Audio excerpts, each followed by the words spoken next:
मन्तः मन्ते संतिण होय पडिल भित्तिकी उठिय होय तरुफल दर्शने णौ अगघाय वेज्य देखी किम रोग पसाई जावणयप्पा जानिज्जै तावण शिस करे अंधम अंध कढ़ाव तिम वेणवी कुव पड़े बम्मणे ही मजानन तभेओ ए वै पड़ियो एच्चौ वेऊ मट्टी पाणी कुशलै पढ़ंत घरे वैसी अग्गी हुणंत कज्जे विरहई हुआ वह हो में अखी डहाव्य कडूहिम धुम्मे जय नगाव्य होई मुत्तिता सुनई सियालह लोम पारणे अथी सिद्धिता जुवई नियम्बह पिछी गहणे दिठी मुखता मोरह चमरह उनछे मोणे होई जानता करिह तुरंगः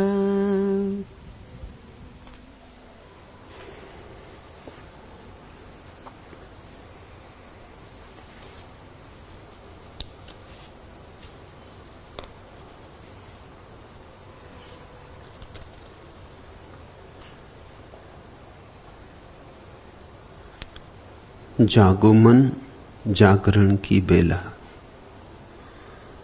अलस उन्नीदे नैन उघारो सतत तरंगित ज्योति निहारो आगत की आरती उतारो गत पीड़ा में दुखद बिसारो यत किंचित नव ज्योति समेटो दुख प्रसंग अध्याय समेटो जीवन में नव कण कण तोलो आशा में नव प्रकरण खोलो आगत उद्बोधन की बेला जागो मन जागरण की बेला बहुरंगी कुसुमावली कुसमित मादक मारुत उर्मी तरंगित रश्मि राशि हिल्लोल तरंगित वसुधा अंचल लास तरंगित कल कूजन निर्बाध तरंगित नाना सौरव मदिर तरंगित राशि राशि छबिलास तरंगित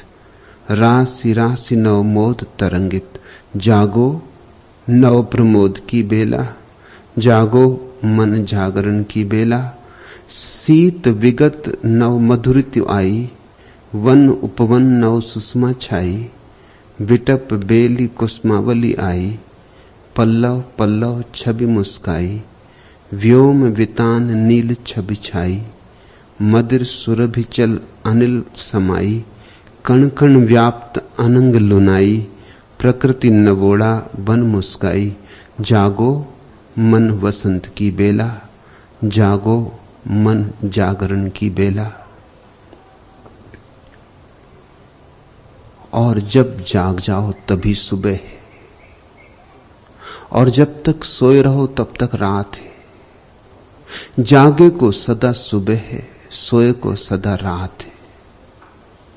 रात्रि बाहर नहीं और न प्रभात बाहर है। सूरज तुम्हारे भीतर उगना है, तभी होगी वास्तविक सुबह। बाहर के सूरज उगते हैं, डूबते हैं। भीतर का सूरज उगा तो फिर डूबता नहीं। जागो मन जागरण की बेला, और जागरण की बेला हमेशा है। ऐसा कोई क्षण नहीं जब तुम जाग ना सको, ऐसा कोई पल नहीं जब तुम पलक ना खोल सको। आंख बंद किए हो, यह तुम्हारा निर्णय। आंख खोलना चाहो तो इसी क्षण क्रांति घट सकती है। और समस्त सिद्धों ने, समस्त बुद्धों ने बार बार यही पुकारा है, बार बार यही कहा है कि चाहो तो अभी जाग जाओ। ये स्वप्न तुम्हारे निर्मित है, ये चिंताएं तुमने ही फैला रखी हैं, ये नरक तुमने ही बसा रखा है। तुम्हारे अतिरिक्त कोई और जिम्मेवार नहीं है। कोई दूसरा तुम्हें जगा भी ना सकेगा। कोई लाख उपाय करे, तुमने निर्णय किया हो न जागने का तो सब उपाय व्यर्थ चले जाएंगे। जैसे कभी तुम आंख बंद किए बैठे हो, सूरज आ भी जाए, तुम्हारी आंख पर भी सूरज की किरणें बरसने लगे, तुम्हारी पलकों को पार करके भी किरणें तुम्हारी आंख तक पहुंचने लगे, धीमी धीमी रोशनी भी होने लगे, तो भी तुम आंख ना खोलो तो सूरज क्या करेगा। ऐसे ही सद्गुरु आते हैं और जाते हैं। उनकी मौजूदगी में तुम्हारी बंद पलकों में से भी थोड़ी सी किरणें प्रवेश कर जाती, मगर तुम आंख खोलते नहीं। तुम उन थोड़ी सी किरणों के आसपास भी स्वप्नों के नए जाल गूंथ लेते हो, शब्दों सिद्धांतों के नए जाल गूंथ लेते हो। सिद्ध तुम्हें जगाने आते हैं, लेकिन तुम हिंदू हो जाते, मुसलमान हो जाते, ईसाई हो जाते, जैन हो जाते, बौद्ध हो जाते। जागते नहीं। तुम नींद में एक नई करवट ले लेते, तुम नींद में एक नया स्वप्न देखने लगते हो। इसलिए सदियों सदियों में जगाने वाले लोग रहे, मगर तुम हो कि सोए ही रहे। आगत उद्बोधन की बेला, जागो मन जागरण की बेला, जागो नव प्रमोद की बेला, जागो मन जागरण की बेला, जागो मन वसंत की बेला, जागो मन जागरण की बेला। वसंत आया हुआ है, द्वार पर दस्तक दे रहा है, लेकिन तुम द्वार बंद किए बैठे हो। जिस अपूर्व व्यक्ति के साथ हम आज यात्रा शुरू करते हैं, इस पृथ्वी पर हुए अत्यंत प्रभावशाली व्यक्तियों में वह एक है। 84 सिद्धों में जो प्रथम सिद्ध है, सरहपा, उसके साथ हम अपनी यात्रा शुरू करते हैं। सरहपा के 3 नाम हैं। कोई सरह की तरह उन्हें याद करता है, कोई सरहपात की तरह, कोई सरहपा की तरह। ऐसा प्रतीत होता है सरहपा के गुरु ने उन्हें सरह पुकारा होगा, सरहपा के संगी साथियों ने उन्हें सरहपा पुकारा होगा, सरहपा के शिष्यों ने उन्हें सरहपाद पुकारा होगा। मैंने चुना है कि उन्हें सरहपा पुकारूं, क्योंकि मैं जानता हूं तुम उनके संगी साथी बन सकते हो, तुम उनके समसामयिक बन सकते हो। सिद्ध होना तुम्हारी क्षमता के भीतर है। सिद्धों में और तुम में समय का फासला हो, स्वभाव का फासला नहीं। स्वभाव से तो तुम अभी भी सिद्ध हो, सोए हो सही, जैसे बीज में सोया पड़ा है अंकुर, समय पाकर फूटेगा, पल्लव निकलेंगे। जैसे मां के गर्भ में बच्चा है, समय पाकर जन्मेगा। समय का ही फासला है। तुम में, सिद्धों और बुद्धों में स्वभाव का जरा भी फासला नहीं। तुम ठीक वैसे ही हो जैसे बुद्ध, जैसे महावीर, जैसे मोहम्मद, जैसे कृष्ण, जैसे सरहपा। यह तो पहला सूत्र है जो स्मरण रखना, क्योंकि सरहपा इसी की तुम्हें याद दिलाएंगे। और इस सूत्र को जिसे ठीक से प्रतीति हो जाए, इस सूत्र की अनुभूति हो जाए, इस सूत्र को जो हृदय में संभाल ले, उसका 90% काम पूरा हो गया। सिद्ध होना नहीं है, सिद्ध तुम हो ऐसा जानना है। सिर्फ जानना है, सिर्फ जागना है। वसंत आया ही हुआ है, द्वार पर दस्तकें दे रहा है। तुम पलक खोलो और सारा जगत अपरसीम सौंदर्य से भरा हुआ है। तुम पलक खोलो और उत्सव से तुम्हारा मिलन हो जाए, विषाद कटे, ये रात का अंधेरा कटे। ये रात का अंधेरा बस तुम्हारी बंद आंख के कारण है। सरहपा जन्म से ब्राह्मण थे, लेकिन जन्म से ही ब्राह्मण न रहे, अनुभव से भी ब्राह्मण हो गए।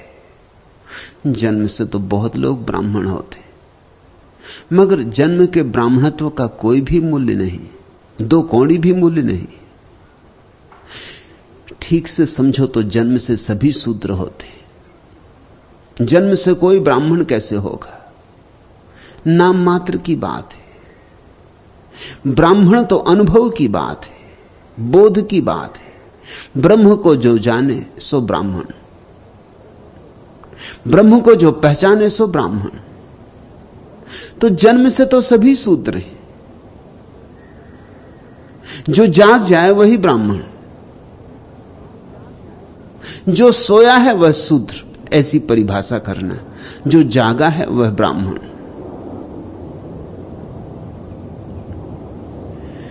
सरहपा जन्म से ब्राह्मण थे, लेकिन जन्म से ही ब्राह्मण ना रहे, अनुभव से भी ब्राह्मण हो गए। बड़े पंडित थे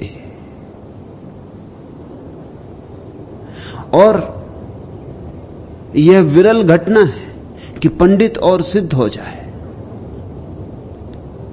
यह काम अति कठिन है। अज्ञानी सिद्ध हो जाए यह उतना कठिन नहीं, लेकिन पंडित सिद्ध हो जाए यह बहुत कठिन है।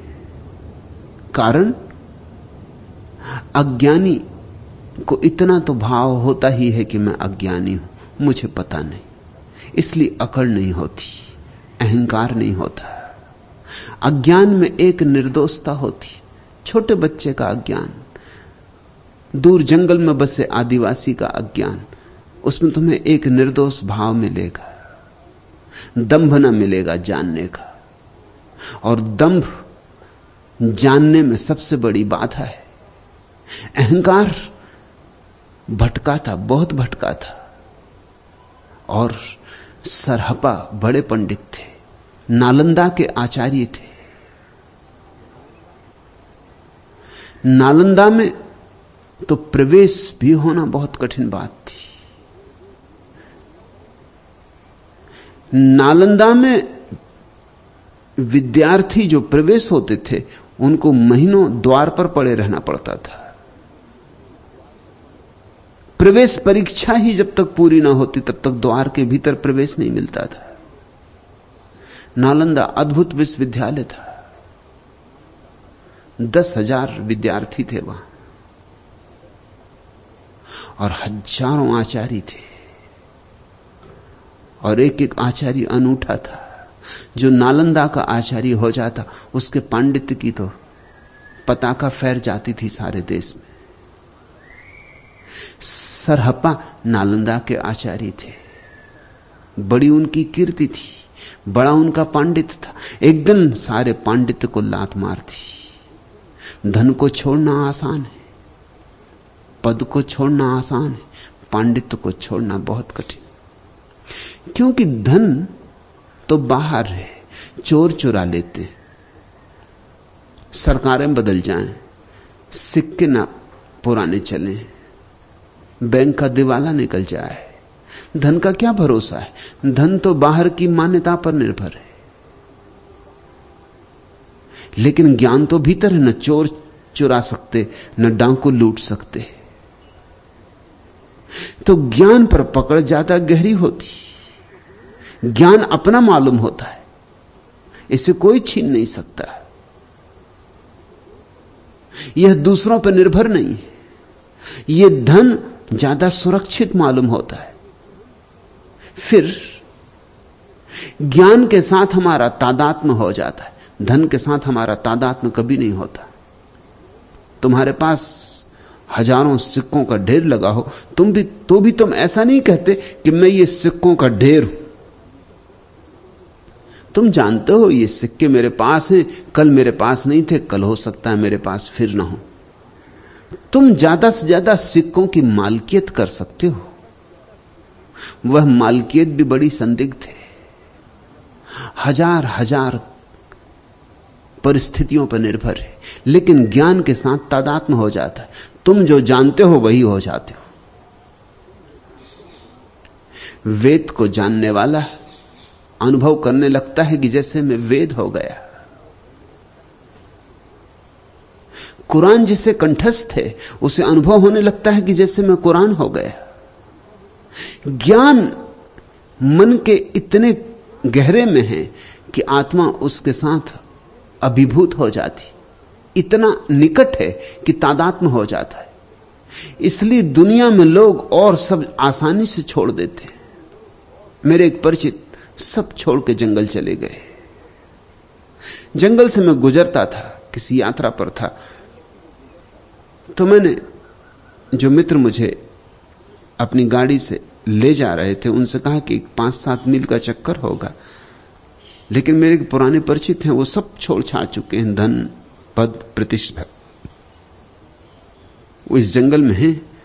उनसे मिलते चले। उन्हें मिलने में गया, उन्होंने सब छोड़ दिया था।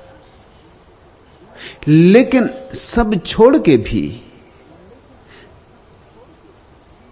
वे जैन थे, सो जैन ही थे। मैंने उनसे पूछा, तुम सब छोड़ आए, समाज छोड़ दिया, घर छोड़ दिया, पत्नी बच्चे छोड़ दिए, धन छोड़ दिया, लेकिन जिस समाज ने तुम्हें यह जैन होने की भ्रांति दी थी, उस समाज को तो छोड़ आए, मगर भ्रांति को तुम लिए बैठे हो। अभी भी तुम जैन हो।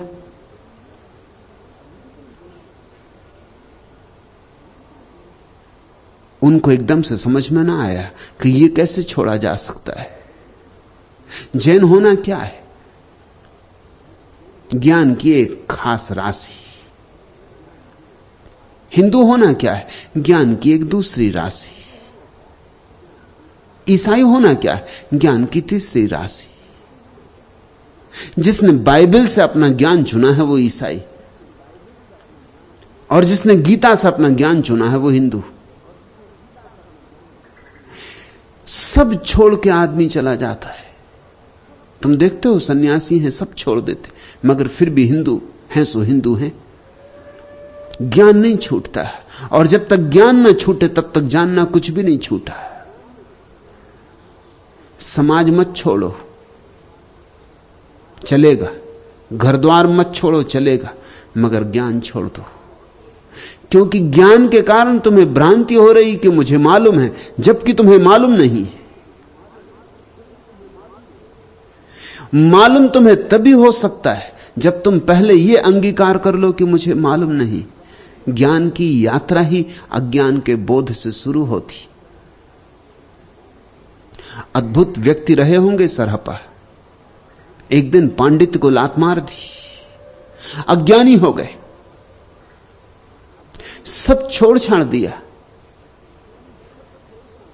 शास्त्र, जानकारी, उपाधियां सब छोड़ दी, एक फक्कड़ फकीर हो गए, अज्ञानी की तरह घूमने लगे। मुझे कुछ मालूम नहीं, ऐसी घोषणा करने लगे। और जो आदमी ऐसी घोषणा करे कि मुझे कुछ मालूम नहीं, मालूम होने के करीब उसके दिन आ गए, समय आ गया, क्योंकि अहंकार गिर गया। अब रुकावट कहां रही? अहंकार की दीवार ही तोड़े थी।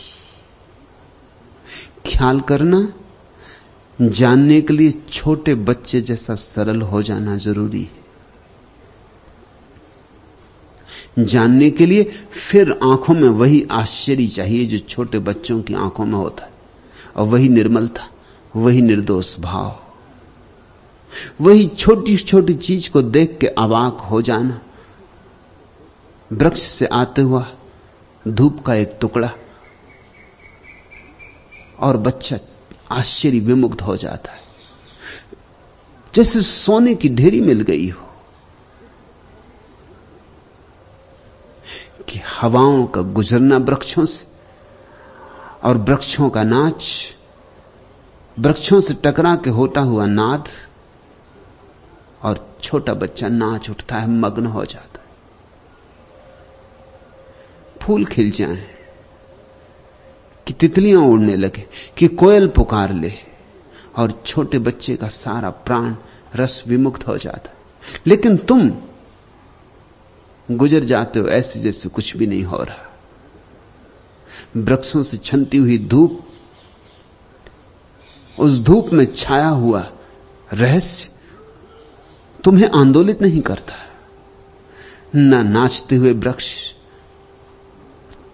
तुम्हें प्रभावित करते, ना आकाश के तारे तुम्हें छूते, तुम अस्पर्शित गुजर जाते हो। तुमने चारों तरफ ज्ञान की इतनी राशियां इकट्ठी कर ली, इतनी परतें इकट्ठी कर ली कि तुम्हारी जानकारी के कारण तुम्हारा आश्चर्य का भाव मर गया है। और आश्चर्य के भाव से ही कोई परमात्मा को अनुभव कर सकता है। आश्चर्य विमुक्त जो है वही प्रार्थना में रत है। आश्चर्य प्रार्थना की शुरुआत है, और तुम्हारा ज्ञान आश्चर्य को मार डालता है, आश्चर्य की गर्दन घोंट देता है। सरहपा को यह अनुभव हुआ होगा कि ये जो मैंने शास्त्रों से सीख लिया है मेरा नहीं, उधार है, बासा है, इसका कोई मूल्य नहीं। मैंने तो जाना नहीं, किसी और ने जाना। किसी और के जानने से क्या होगा? किसी और ने रोशनी देखी, इससे मैंने तो रोशनी नहीं देख ली। और किसी और ने भोजन किया तो मुझे पोषण न मिला, और कोई और चला तो मेरी मंजिल तो आई नहीं। मैं चलूं तो मेरी मंजिल आए, मैं देखूं तो मुझे दर्शन हो, और मैं जल पीऊं तो मेरी प्यास बुझे। एक दिन यह बात समझ में आ गई होगी। यह बहुत विरली घटना है, पंडित को यह बात समझ में नहीं आती। आए तो भी पंडित समझना नहीं चाहता, क्योंकि इसका मतलब हुआ कि वो इतने दिन तक, वर्षों तक जो पांडित्य इकट्ठा किया था उसे छोड़ना होगा। तो वो सारे वर्ष व्यर्थ गए, तो वे सारी चेष्टाएं, वे रात देर देर तक जाग कर शास्त्रों के साथ सिर फोड़ना, शब्दों का संग्रह, और उन शब्दों और शास्त्रों के कारण मिली प्रतिष्ठा, अहंकार पर चढ़ी हुई पुष्पमालाएं, वे सब व्यर्थ गईं। तो इतने दिन मूढ़ता में बीते। इतनी हिम्मत कम होती। जैसे जैसे व्यक्ति प्रसिद्ध होने लगता है वैसे वैसे मुश्किल होने लगती। मैंने सुना है एक कवि का सम्मान किया जा रहा था, उसका 60वां वर्ष मनाया जा रहा था। बड़ी फूलमालाएं चढ़ाई गई थी, बड़े प्रशस्ति में गीत पढ़े गए थे, लेकिन कवि था कि कुछ उदास बैठा था। किसी संगी साथी ने पूछा कि आज उदास होने का दिन नहीं, आज इतने उदास क्यों हो? तो उस कवि ने कहा, सच बात यह है, ये सारा स्वागत समारोह, ये फूल मालाएं, ये प्रस्तुतियां मुझे याद दिला रहे हैं कि मैं कभी कवि होना ही नहीं चाहता था। मैंने कभी चाहा नहीं था कवि होना, ये तो मजबूरी में, पैसे कमाने के लिए मैंने कविताएं लिखनी शुरू की थी। मुझे इनमें कभी रस भी नहीं आया। तो उस मित्र ने पूछा कि फिर तुम 60 वर्ष तक राह क्या देखते रहे, छोड़ क्यों ना दिया कविताएं बनाना? उन्होंने कहा, कैसे छोड़ता, धीरे धीरे मैं प्रसिद्ध हो गया। जब तक छोड़ने की नौबत आती, जब तक इतना पैसा मेरे पास हुआ कि मैं छोड़ सकता था, तब तक मैं प्रसिद्ध हो गया था, तब तक लोग मुझे महाकवि समझने लगे थे। फिर कैसे छोड़ता? जब तुम्हारे अहंकार की तृप्ति होने लगे तब छोड़ना बहुत मुश्किल हो जाता है, अति कठिन हो जाता है। फिर तुम्हारा मन भी ना लगता हो तो भी आदमी बोझ को ढो लेता है। थोड़े दिन की बात और है, मौत तो आती ही होगी। अब 60 वर्ष तो हो ही गए, और 10-5 वर्ष खींच लो। अब इतनी प्रसिद्धि मिल गई है, अब इस प्रसिद्धि को क्यों गंवाना? अक्सर ऐसा हो जाता है कि प्रसिद्धि के लिए लोग अपनी आत्माएं खो देते, अपने जीवन की सारी संभावनाएं खो देते। इसलिए मैं कहता हूं, पंडित को ज्ञान कठिन बात है। सरहपा बड़े हिम्मत के आदमी रहे होंगे, उनके शब्दों से भी मालूम पड़ता है कि बड़े जानदार व्यक्ति थे। सदियां बीत गईं, लेकिन उनके शब्दों में ऐसी अंगार है अभी भी कि अभी भी तुम्हें तिल मिला देंगे।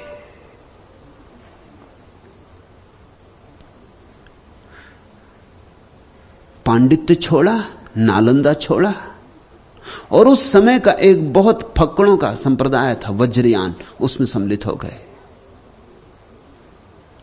ये जमात ऐसी ही थी जैसे मेरी जमात है।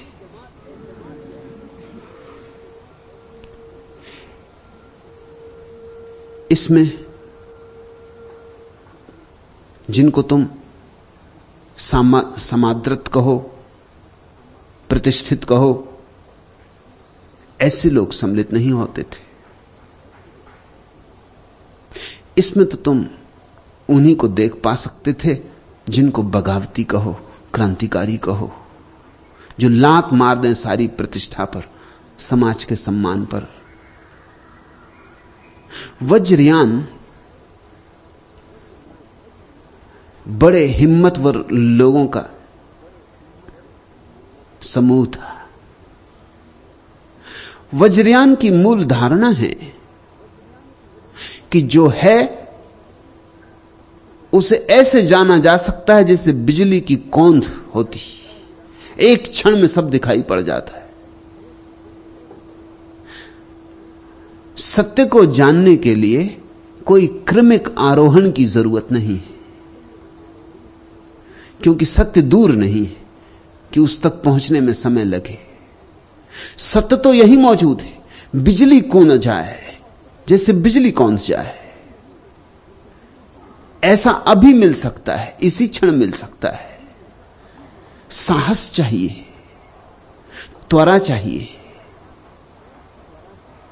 तो जैसे कोई तलवार से एक ही झटके में गर्दन काट दे, ऐसी एक ही झटके में सिद्धावस्था प्राप्त हो सकती है। यही मैं भी तुमसे कह रहा हूं। क्रमिक उपलब्धि की बात कि धीरे धीरे मिलेगा, कि जन्म जन्म श्रम करेंगे तब मिलेगा, भ्रांत है। इसलिए भ्रांत है कि मौलिक रूप से मन यही चाहता है कि कल पर टाला जा सके, और क्रमिक विकास की धारणा में कल पर टालने की सुविधा है। कल मिलेगा, परसों मिलेगा, अगले जन्म में मिलेगा। आज तो नहीं मिलने वाला है, इसलिए आज तो तुम जो कर रहे हो करो, जैसे हो रहो, कल की फिक्र करो। वज्रयान कहता है अभी मिल सकता है, यहीं इसी क्षण, या तो इसी क्षण या कभी नहीं, या तो अभी या कभी नहीं। और जब भी मिलेगा तब अभी ही मिलेगा, क्योंकि अभी के अतिरिक्त और कोई समय नहीं है। आज के अतिरिक्त कोई दिन नहीं, कल कभी आया है। जिस कल पर तुम टाले चले जाते हो वह तुम्हारे टालने का उपाय है और कुछ भी नहीं। तुम्हारी बेईमानी का एक ढंग है समय। समय तुम्हारी ईजाद है। फूल अभी खिल रहे हैं, वृक्ष अभी बढ़ रहे हैं, पक्षी अभी गीत गा रहे हैं, सूरज अभी निकला है, और तुम कल खिलोगे और तुम कल गीत गाओगे, तुम कल उगोगे। कल कभी आता है। फूलों ने नहीं टाला कल पर, वृक्षों ने नहीं टाला कल पर, पक्षियों ने नहीं टाला कल पर, आदमी ने कल पे टाला है। सिवाय आदमी के और कोई भविष्य में नहीं जी रहा है। सिर्फ इसलिए आदमी भर परेशान है और कोई परेशान नहीं। वृक्ष अशांत नहीं। तुम वृक्षों को मनोवैज्ञानिकों के पास जाते नहीं देखते हो, और न पशु पक्षी अशांत है। तुमने कभी किसी पशु पक्षी के चेहरे पर तनाव की, बेचैनी की रेखाएं देखी?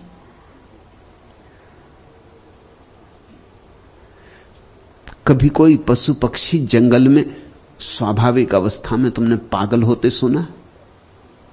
हां, कभी कभी सर्कस के जानवर पागल हो जाते हैं, अजायब घर के जानवर पागल हो जाते हैं, वो आदमियों के कारण। उनका जुम्मा आदमियों पर है। अब कोई जानवर सर्कस में रहने को थोड़ी बना है कि अजायब घर में रहने को बना है। ऐसा समझो कि पशुओं की दुनिया हो और उसमें अजायब घर हो जिनमें आदमी बंद हो, उनकी क्या हालत होगी। और पशु देखने आए, हाथी चले आए, घोड़े चले आए, गधे चले आए देखने आदमी को अजायब घर में, और आदमी घूम रहा है कटघरे में। जैसे आदमी पागल हो जाए, ऐसे तुम्हारे अजायब घरों में तुम्हारे जानवर कभी कभी पागल हो जाते तुम्हारे कारण। लेकिन प्रकृति में पागलपन घटता ही नहीं। प्रगति पागलपन को जानती नहीं। क्यों? अशांति ही नहीं है तो विक्षिप्तता कैसे होगी?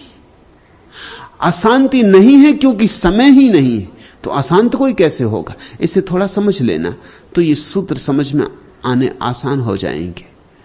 अशांत होने के लिए समय चाहिए। अशांत होने के लिए अतीत का भाव चाहिए, भविष्य का भाव चाहिए। अतीत की याददाश्त चाहिए अशांत होने के लिए। वो जो 10 साल पहले किसी ने गाली दी थी वो अभी भी चुभनी चाहिए। गाली भी गई, देने वाले भी गए, समय भी गया, मगर तुम भीतर चुभाए बैठे हो, तुम उसे पकड़े बैठे हो, तुम उसे ढो रहे हो। वर्षों पहले की याददाश्तें तुम्हारे चित्त पर बोझिल होनी चाहिए तो तुम अशांत हो सकते हो। और भविष्य की कल्पना होनी चाहिए कि कल ऐसा करेंगे, परसों ऐसा करेंगे। योजनाएं, कल्पनाएं भविष्य की और स्मृतियां अतीत की, इन दोनों के बीच में ही पिस के तुम पागल होगे। इन दो चक्की के पाट के बीच जो फंस जाता है वो बच नहीं पाता। और मजा यह है कि दोनों ही चक्की के पार्ट झूठे। अतीत जा चुका, अब नहीं है, और भविष्य अभी आया नहीं। सच्चा तो सिर्फ वर्तमान है, सच्चा तो यह क्षण है, नगद तो केवल यह क्षण है। इस क्षण में कैसी अशांति, जरा सोचो, गुनो। इस क्षण में कैसी अशांति। मत आने दो अतीत को, मत आने दो भविष्य को, फिर इस क्षण में तुम अशांति खोज सकोगे? चेष्टा भी करोगे तो अशांत ना हो सकोगे। वर्तमान अशांति जानता ही नहीं। अब यह बड़ा मजा है कि आदमी भविष्य की कल्पना करके अशांति खड़ी करता है और फिर भविष्य में ही शांत होने की योजना भी बनाता है। उससे अशांति और कई गुनी हो जाती और भविष्य को हम फैलाए चले जाते। इस जन्म में ही हमारे भविष्य का विस्तार नहीं, हम अगले जन्मों में भी फैलाते। हमारी वासनाएं इतनी हैं कि इस जन्म में भी पूरी नहीं होती उनकी कल्पना, अगले जन्म में होगी। और जन्म और जन्म आगे फैलाए चले जाते। सारा बोझ तुम्हारी छाती पर पड़ता है, तुम टूट जाते हो। इसी बोझ के नीचे दबा हुआ आदमी अशांत होता है। वज्रयान कहता है वर्तमान में जियो, इस क्षण के अतिरिक्त और कुछ भी सत्य नहीं है। और जिस दिन तुम इस क्षण में जियोगे सहज हो जाओगे। वज्रयान सहज योग है। वज्रयान क्यों नाम पड़ा? वज्र की भांति चोट करता है और एक ही चोट में फैसला कर देता है।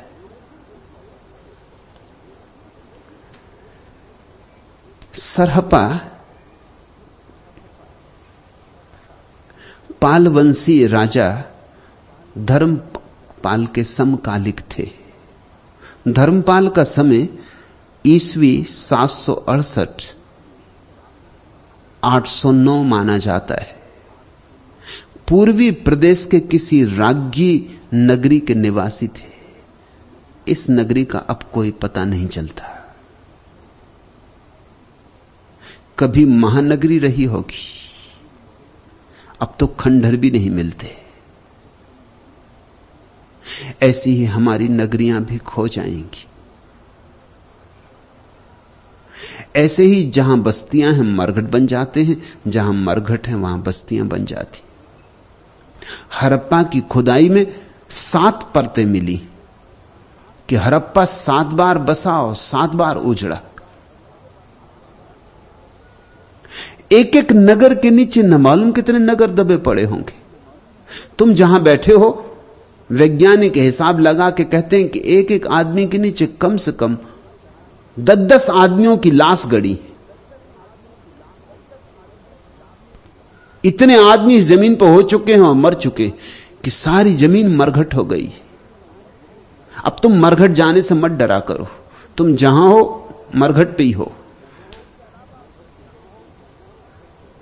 मरघट के अलावा अब कोई जगह बची नहीं, सब तरफ कब्रें ही कब्रें।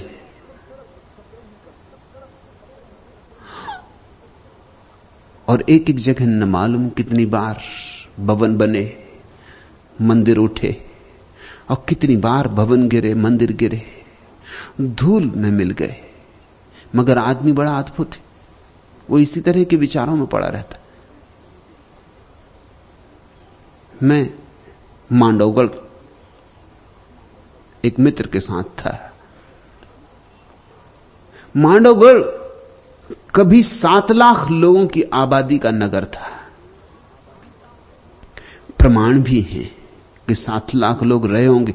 खंडहर बताते, इतने खंडहर हैं कि किसी जमाने की बड़ी महानगरी रही होगी। मांडवगढ़ उसका नाम था तब। इतनी बड़ी मस्जिदें हैं कि जिनमें 10-10 हजार लोग एक साथ नमाज पढ़ सके। अब तो खंडहर ही हैं। इतनी इतनी बड़ी धर्मशालाएं हैं जिसमें 10-10 हजार लोग एक साथ ठहर सके। इतने बड़ी बड़ी घुड़सालें हैं जिनमें हजारों घोड़े एक साथ रुक सके, हजारों ऊंट एक साथ रुक सके। किसी जमाने में जब ऊंटों से ही सारी यात्रा होती थी, मांडवगढ़ बड़ी प्रसिद्ध नगरी थी। अब मांडवगढ़ नहीं बचा, अब उसका नाम है मांडू। अब वहां केवल 305 आदमी रहते, कुल आबादी।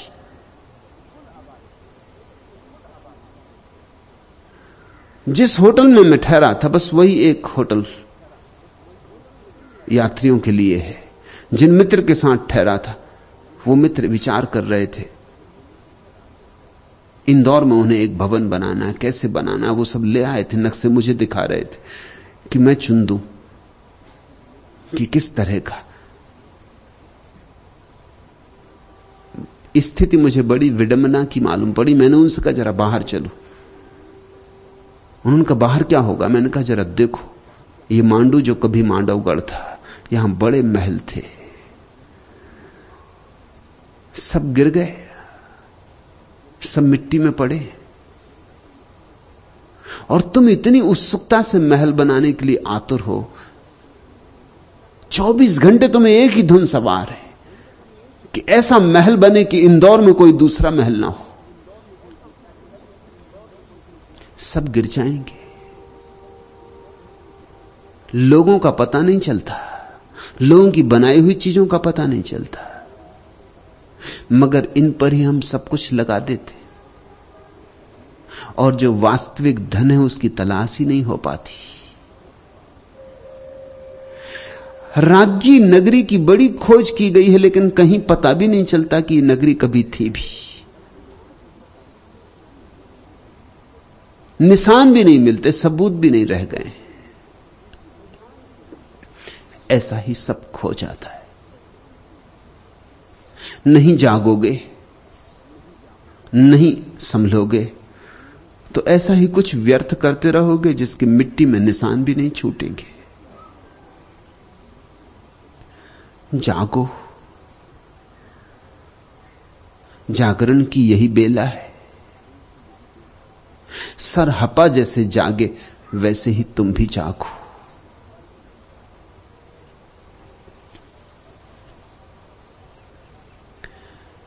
सरहपा का स्वर क्रांति का स्वर है। समस्त जानने वालों का स्वर क्रांति का ही स्वर रहा है। जहां क्रांति ना हो, समझना ज्ञान नहीं, ज्ञान अग्नि की भांति है, प्रज्वलित अग्नि की भांति, और जो ज्ञान से गुजरेगा वह अग्नि में जल के कुंदन हो जाता है। और बिना जले कोई भी कुंदन नहीं होता। बिना आग से गुजरे, बिना अग्नि परीक्षा दिए कोई भी शुद्ध नहीं होता है। लेकिन लोगों को धर्म के साथ क्रांति के जोड़ने की बात ठीक नहीं लगती। धर्म के साथ तो लोग शांति को जोड़ते हैं, क्रांति को नहीं जोड़ते। धर्म के साथ तो लोग सांत्वना को जोड़ते, सत्य को नहीं जोड़ते।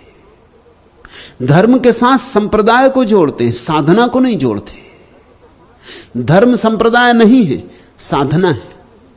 धर्म सांत्वना नहीं है, सत्य है। धर्म शांति नहीं है, क्रांति। यद्यपि क्रांति से अपूर्व शांति मिलती है, लेकिन वह गौण है, वह लक्ष्य नहीं है। और कोई भी व्यक्ति जो दकियानूसी है धार्मिक नहीं होता, न हो सकता है। जो परंपराग्रस्त है धार्मिक नहीं होता। धर्म की कोई परंपरा नहीं होती, क्रांति की कहीं कोई परंपरा होती। धर्म लीक पर नहीं चलता, अपनी पगडंडी खोजता है, अपना मार्ग बनाता है। लीक पर तो भेड़ें चलती, भीड़ में तो भेड़ें चलती। भेड़ चाल कभी किसी व्यक्ति को आत्मवान नहीं बनाती। निजता की घोषणा चाहिए, रूढ़ियों से मुक्ति चाहिए, अंधविश्वासों से बाहर आने का साहस चाहिए। और ध्यान रखना, अंधविश्वासों में बड़ी सुरक्षा है, झंझट नहीं। रूढ़ी को मानने में बड़ी सुविधा है, क्योंकि और सभी भी उसी को मानते हैं। सांत्वना मिलती है जब सभी लोग किसी बात को मानते हैं, तो खोजने की झंझट नहीं रह जाती। मुफ्त हमने भी मान लिया। जिस भीड़ में संयोग से पड़ गए, हिंदुओं की तो हिंदू और मुसलमानों की तो मुसलमान, जिस भीड़ में संयोग से पड़ गए वही हो गए। और संयोग की ही बात है कि तुम किस भीड़ में पड़ गए हो। लेकिन सत्य इतना सस्ता नहीं। सत्य तो केवल उनको मिलता है जो खोजते हैं, और खोजने वाला कभी भी भेड़ चाल से नहीं चल सकता। खोजने वाले को तो अकेले चलना होगा। एकला चलो रे।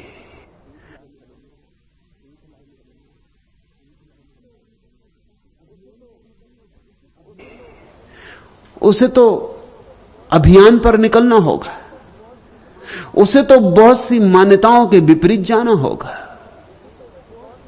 उसे तो बहुत सी अंधी धारणाओं का खंडन करना होगा। और तुम सरहपा के वचनों में इसी तरह का अद्भुत खंडन पाओगे। लेकिन खंडन लक्ष्य नहीं है, खंडन का इरादा इतना ही है ताकि गलत का खंडन हो जाए और सही शेष रह जाए। क्रांतिवादी नकारात्मक होता है, उसके स्वर में चोट होती तलवार की, वो तोड़ने को आतुर होता, वो तब तक तोड़ता ही जाता जब तक ऐसी कोई चीज ना आ जाए जो तोड़ी ही नहीं जा सकती। नेति नेति उसकी व्यवस्था होती। वो कहता है यह भी नहीं, यह भी नहीं। तुम ऐसा स्वर पाओगे सरहप्पा में कि वो कहेंगे यह भी नहीं, यह भी नहीं, यह भी नहीं। घबरा मत जाना, उनके निषेध से बेचैन मत हो जाना। नकार तो केवल विधायक को खोजने की विधि है। विधायक तो तभी मिलता है जब हम सब निषेध कर चुके और अब निषेध करने को ना बचा, तब जो शेष रह जाता है उस शेष को जानना मुक्ति है, निर्वाण है।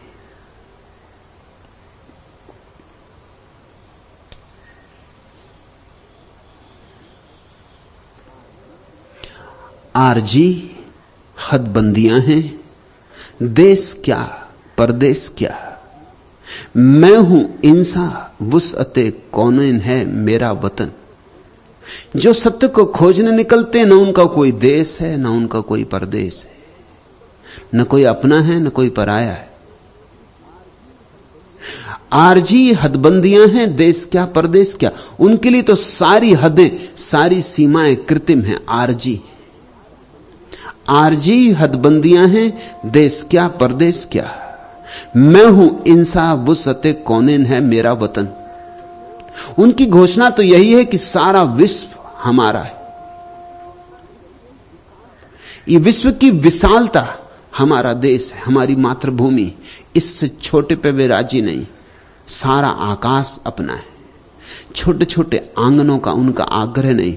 जो आंगनों में बंधे हैं वे अंधे रह जाते हैं। आकाश की तरफ आंखें उठाओ। हिंदू होने से नहीं चलेगा, जैन होने से नहीं चलेगा, मुसलमान होने से नहीं चलेगा। ये सारे विश्व की विशालता तुम्हारी अपनी होनी चाहिए। ये सारा आकाश मेरा है और मैं इस आकाश का हूं। ऐसा हृदय होगा तो पा सकोगे, नहीं तो आरजी हदबंदियां हैं, सब कृत्रिम हदें, आदमी के द्वारा खींची गई रेखाएं, उन्हीं में बंधे रह जाओगे।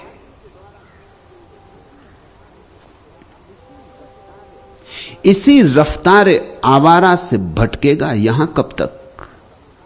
अमीरे कारवां बन जा, गुबारे कारवां कब तक। और कब तक तुम भीड़ की धूल बने रहोगे।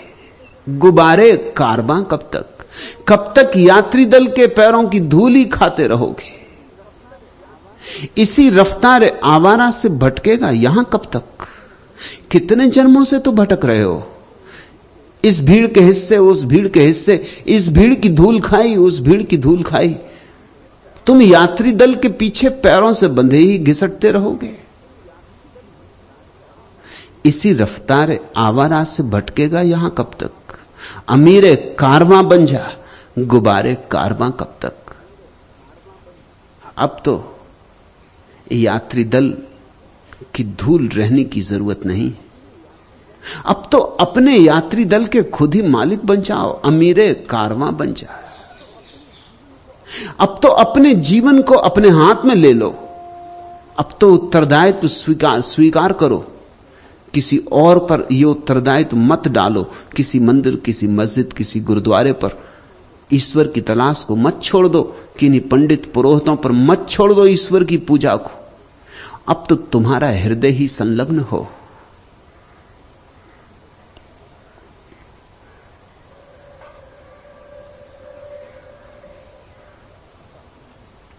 सरहपा के सूत्र, मनता मनते संति न होई। मंत्र जाप करने से शांति मिलने को नहीं। चोट शुरू हुई। क्रांति का पहला सूत्र, मंत्र जाप करने से शांति मिलने को नहीं। मंत्र जाप करने से निद्रा मिलती है, शांति नहीं। मूर्छा आती, शांति नहीं। मंत्र जाप का उपयोग लौरी की तरह है। जैसे मां अपने बच्चे को कहती, सो जा बेटा, राजा बेटा, सो जा बेटा, राजा बेटा। बार बार दोहराई जाती, राजा बेटा, राजा बेटा, राजा बेटा। एक ही शब्द को बार बार सुनने से ऊब पैदा होती, स्वभावता। ऊब से उबाइयां शुरू हो जाती। और बेटा भाग नहीं सकता। राजा बेटा भाग के जाए कहां? मां बैठी उसे पकड़े, वो कहती सो जा राजा बेटा, सो जा। उसे भागने का और कोई उपाय नहीं मिलता, तो वो नींद में ही डुबकी मार जाता। वही भागने का उपाय बचता है। और ये एक ही शब्द एक ही लय में दोहराया गया नींद लाने वाला हो जाता है। तुम बैठे राम राम राम राम राम राम जपते हो, एक ही शब्द दोहराओगे, तंद्रा आएगी। एक ही शब्द दोहराओगे, उस शब्द की पुनरुक्ति से सम्मोहित हो जाओगे। सम्मोहित से थोड़ा सुख मिलेगा, अच्छी नींद ले लोगे, लेकिन इससे कुछ सत्य मिलने वाला नहीं और ना शांति मिलने वाली। शांति तो तब मिलेगी जब तुम अशांति के कारण छोड़ दोगे। एक राजनेता मेरे पास आते थे कि मन बड़ा अशांत है, कोई मंत्र दे दे। मैंने कहा कि मन अशांत है, उसके कारण छोड़ोगे नहीं। मन शांत है क्योंकि तुम्हें मुख्यमंत्री बनना है। उन्होंने कहा बात तो आप ठीक ही कह रहे हैं, आज 10 साल से कोशिश में लगा हूं, लेकिन बस मंत्री पे अटक गया हूं। मेरे से पीछे आने वाले लोग जो न जेल गए कभी, न जिन्होंने कोई त्याग तपस्या की, वो भी मुख्यमंत्री हो गए। मैं अपनी सादगी की वजह से अटका हुआ हूं, इसलिए चित्त मेरा बड़ा अशांत रहता, नींद तो आती ही नहीं मुझे। अब मैंने उनसे कहा कि 2 बातें। अगर तुम किसी ईमानदार आदमी के पास जाओगे तो वो कहेगा कि जिस चीज से चित्त अशांत होता है वे कारण छोड़ दो। अगर तुम किसी बेईमान के पास जाओगे तो वो तुम्हें कह देगा कि ये लो मंत्र, इसको दोहराओ, इससे सब शांति हो जाएगी। अगर तुम बीमार हो तो मंत्र दोहराने से धोखा ही पैदा होगा, बीमारी मिटेगी नहीं। बीमारी के मूल कारण मिटाने होंगे। मैंने उनसे कहा तुम्हारे राजनीतिक चित्त, तुम्हारी महत्वाकांक्षा तुम्हारी अशांति का कारण है। महत्वाकांक्षी अशांत होगा ही, महत्वाकांक्षी शांत हो कैसे सकता है? और अगर महत्वाकांक्षी शांत हो जाएगा तो फिर गैर महत्वाकांक्षी को क्या मिलेगा इस जगत में? फिर तो सभी महत्वाकांक्षी को मिल गया, पद भी उसको मिल गए, प्रतिष्ठा भी उसको मिल गई, धन भी उसको मिल गया और मोक्ष भी उसको मिल गया। फिर गैर महत्वाकांक्षी को क्या बचेगा? कुछ उसको भी बचने दो, बाहर का तुम संभाल लो, गैर महत्वाकांक्षी को कम से कम भीतर का तो बचने दो। लेकिन वो बोले कि ये तो मैं कर नहीं सकता कि अभी छोड़ दूं। छोड़ना है एक दिन जरूर, क्योंकि देख लिया सब। मैंने कहा अभी देखा नहीं। अगर तुमने देख लिया तो तुम ये कभी ना कहोगे कि छोड़ना है एक दिन जरूर, तुम अभी छोड़ दोगे। अगर देख लिया सब तो फिर अब और क्या देखना है? छोड़ ही दो, शांति अपने से घटित हो जाएगी। कांटे की सेज बिछा के लेटे हो, कहते हो शांति मिलते नहीं, कांटे चुभ रहे हैं, मंत्र दो कोई। मैं तुमसे कहता हूं इस सेज पे मत लेटो, ये कांटे तुम्हें तकलीफ दे रहे हैं, छोड़ो। तुम कहते हो छोड़ना है, एक दिन जरूर छोड़ेंगे, देख लिया सब। मगर ये सब बहाना है। पश्चिम के देशों में मंत्रों का प्रभाव बढ़ रहा है सिर्फ एक कारण से, क्योंकि पश्चिम ने बहुत अशांति इकट्ठी कर ली, महत्वाकांक्षा के कारण बहुत अशांति इकट्ठी हो गई। अब मंत्र चाहिए। मंत्र सिर्फ धोखे। मनता मनते संति न होई, पड़िल भित्ति की उठई होई। मंत्रों से शांति मिलने को नहीं, दीवार जो गिर चुकी अब उठेगी नहीं। मंत्र दोहराने से ही गिरी दीवार उठेगी नहीं। मंत्र दोहराने से हो सकता है तुम थोड़ी देर सपना देख लो कि दीवार उठ गई, मगर जब आंख खोलोगे तभी दीवार को गिरा हुआ पाओगे। मंत्र तुम्हें थोड़ी बहुत देर के लिए धोखा दे दें। मंत्र एक तरह का नशा है। तुम चौंकोगे ये बात जानकर कि मंत्र नशा है, लेकिन मनोवैज्ञानिक से भी पूछो तो मनोवैज्ञानिक भी कहेगा कि मंत्र नशा है। एक ही शब्द की, संगीतपूर्ण शब्द की पुनरुक्ति से बार बार रासायनिक परिवर्तन होते तुम्हारे भीतर। उन रासायनिक परिवर्तनों का वही अर्थ होता है जो तुम बाहर से नशा कर लो। नशे में और मंत्र में कोई बुनियादी भेद नहीं है। एक आदमी ने भंग पी ली और मस्त हो रहा है, उसकी मस्ती भी झूठी। तुम जानते हो उसकी मस्ती झूठी, घड़ी भर बाद टूट जाएगी। और एक आदमी वर्षों तक राम राम राम राम, कोई भी मंत्र, राम से कुछ लेना देना नहीं, कोई भी मंत्र जपता बैठा रहा है, बैठा रहा है। पुनरुक्ति से बार बार उसके पूरे मस्तिष्क का स्नायु जाल एक ही झंकार खाते खाते एक रासायनिक रूपांतरण से गुजर जाता है। वो अपने ही भीतर नशे पैदा करने लगता है। शब्दों में नशा है। तुम जानते हो कि युद्ध पर जाते हुए सैनिक एक खास तरह के बाजे बजाते, एक खास तरह के गीत गाते और नशे से भर जाते। उनकी बाहुओं में खून दौड़ जाता है, छाती जोर से धड़कने लगती, मरने मारने की आकांक्षा पैदा हो जाती। आधुनिक संगीत है, फिल्मी संगीत है, उसको सुनते ही तुम्हारे भीतर काम वासना प्रज्वलित होने लगती।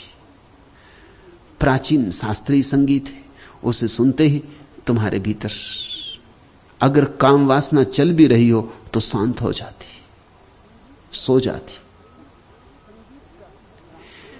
संगीत का रासायनिक परिणाम होता है तुम्हारे देह पर। शब्दों की चोट अर्थ रखती है।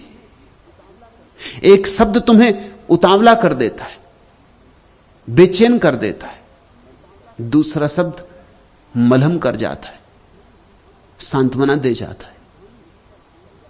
शब्द ध्वनि है।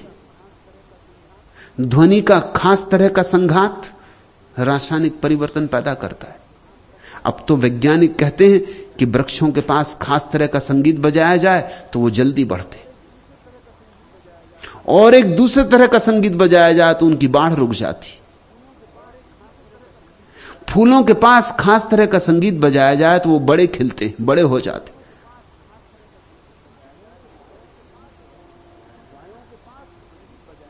गायों के पास संगीत बजाया जा रहा है अमेरिका में अब, क्योंकि संगीत के प्रभाव में गायें ज्यादा दूध दे देती। तुम आदमियों को नहीं, गायों को भी धोखा देने लगे। गाय को पता नहीं कि यह तरकीब है। संगीत उसके भीतर रासायनिक परिवर्तन ले आता है कि उसके स्तनों में ज्यादा दूध आ जाता है।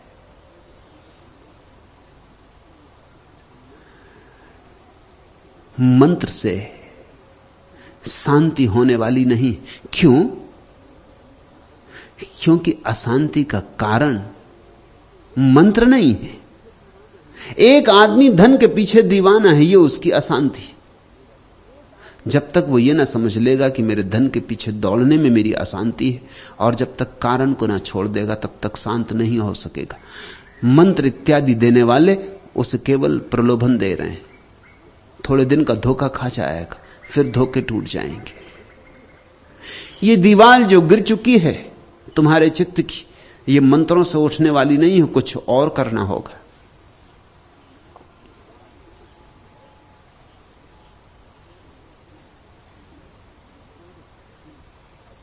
सोरे हस्ती अभी जरा ठहरे, सुन रहा हूं जमीर की आवाज।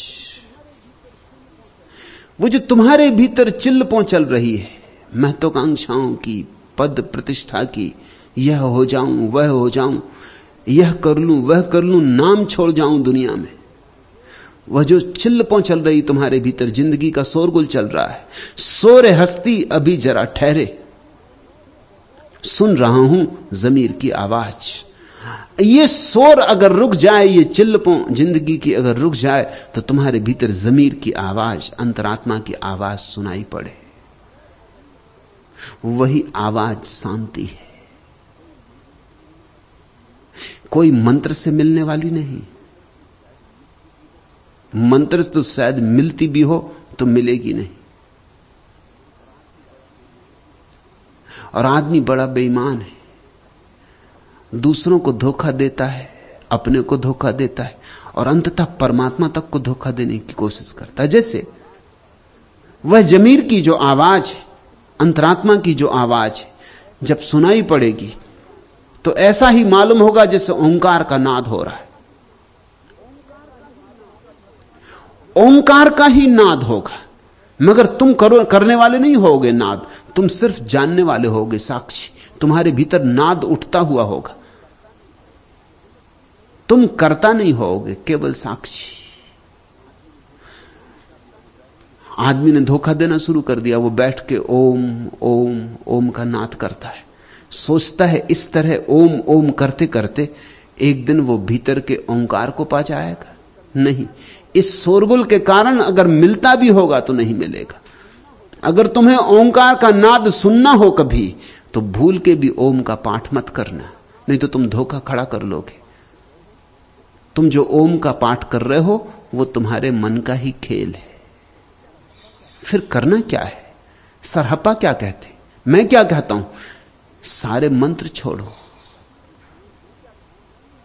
सारे शब्द छोड़ो, मौन हो रहो। बस मौन ही असली मंत्र है। मौन का अर्थ है वहां कोई मंत्र नहीं है। अब न ओम है, न राम है, न अल्लाह है, न नमोकार है, न गायत्री, कोई मंत्र नहीं। तुम चुप होकर बैठे हो, एक सन्नाटा है, जैसे तुम हो ही नहीं। एक शून्य बैठा है, उसी शून्य में आविर्भाव होता है ओंकार का। उसी शून्य में तुम्हारे भीतर अनाहत का नाद सुना जाता है। उसी शून्य में वीणा बजती है तुम्हारी आत्मा की। सोरे हस्ती अभी जरा ठहरे, सुन रहा हूं जमीर की आवाज। बस ये चिल्लपों तुम्हारी रुक जाए, मगर चिल्लपों तो तुम रोकते नहीं, चिल्लपों को और धार्मिक ढंग देते हो। कोई है फिल्मी गाना गा रहा है, ये भी चिल्लपों है। और कोई है कि भगवान की स्तुति करने लगे, ये भी चिल्लपों।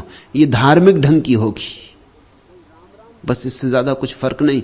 कोई राम राम जपे कि कोका कोला करे, कुछ फर्क नहीं,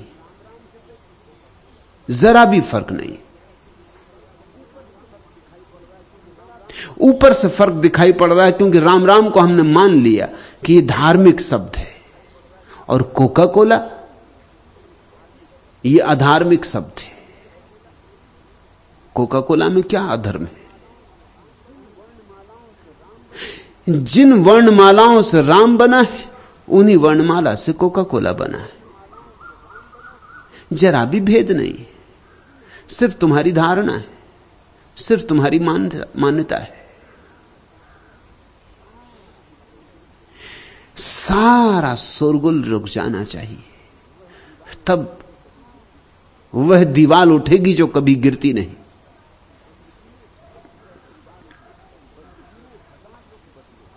बंदगी ने हजार रुख बदले, जो खुदा था वही खुदा है हनूज। प्रार्थनाएं तो बदलती रही, मंत्र भी बदलते रहे, पूजा आराधन भी बदलते रहे, मंदिर मस्जिद बदलते रहे, रंग ढंग बदलते रहे, लेकिन जो परमात्मा था तो वही का वही है। बंदगी ने 1000 रुख बदले, जो खुदा था वही खुदा है हनूज। परमात्मा तो वही का वही है आज भी। फिर तुम अरबी में प्रार्थना करो कि संस्कृत में, परमात्मा तो वही का वही है। और परमात्मा को ना अरबी आती और ना संस्कृत। परमात्मा को तो एक ही भाषा आती, उस भाषा का नाम मौन, उस भाषा का नाम चुप्पी। चुप हो रहो। जैसे ही तुम चुप हुए, न तुम हिंदू रहे न मुसलमान। तुमने यह ख्याल किया चुप्पी की कोई हद नहीं होती, चुप्पी बेहद होती। अगर तुम बिल्कुल मौन बैठ गए घड़ी भर को, तो उस घड़ी में तुम जैन हो, बौद्ध हो, पारसी हो, सिख हो, क्या हो, उस शून्य की घड़ी में तुम कोई भी नहीं हो। क्योंकि उसमें ना तो गुरु ग्रंथ बोलेगा, न रामायण बोलेगी, न धम्मपद बोलेगा। उस चुप्पी में तो बोल ही गया, भाषा ही गई, तो भाषा के बने सारे सिद्धांत भी गए, सारे शास्त्र भी गए। फिर उस चुप्पी में कौन होगा? उस चुप्पी में सिर्फ तुम्हारा शुद्ध अस्तित्व है, वही परमात्मा है। मौन से उससे जुड़ना है, मंत्रों से कोई कभी उससे न जुड़ा है न जुड़ सकता है। मगर ऐसी बातें खतरनाक मालूम होती, अभी भी खतरनाक मालूम होती। तो सरहपा ने जब कहीं, तब तो बड़ी खतरनाक मालूम पड़ी हुई होंगी। अक्ल के भटके हुओं को राह दिखलाते हुए हमने काटी जिंदगी दीवाना कहलाते हुए। जिन्होंने भी जाना है और ईमानदारी से तुम्हें वही कह देना चाहा है जो सत्य है, वे दीवाने ही समझे गए। उन्हें लोग पागल ही समझते रहे। सदियां बीत जाती तब भी लोग उन्हें समझ नहीं पाते। एक ही काम करने जैसा है, चित्त की आपाधापी छोड़ देनी। चित्त में इतनी आपाधापी क्यों है? क्योंकि बड़ी आकांक्षाएं, आकांक्षाओं के कारण शोरगुल है, शोरगुल के कारण अशांति है। अशांति को कैसे ठीक करें तुम चले पूछने। किसी ने तुम्हें एक मंत्र और पकड़ा दिया तो तुम्हारे शोरगुल में थोड़ा और संबंध जोड़ दिया, और थोड़ा शोरगुल जोड़ दिया। है हुस्न आरजू का राज तर्क आरजू, मैंने दुनिया छोड़ दी तो मिल गई दुनिया मुझे। इस जगत में आकांक्षाओं की पूर्ति का एक ही उपाय है, आकांक्षाओं का त्याग। यह उल्टा देखने वाला सूत्र खूब समझ लेना। है हुस्न आरजू का राज तर्क आरजू। अगर कभी तृप्ति चाहिए हो तो एक ही उपाय है कि सारी आकांक्षाओं को गिर जाने दो। मैंने दुनिया छोड़ दी तो मिल गई दुनिया मुझे।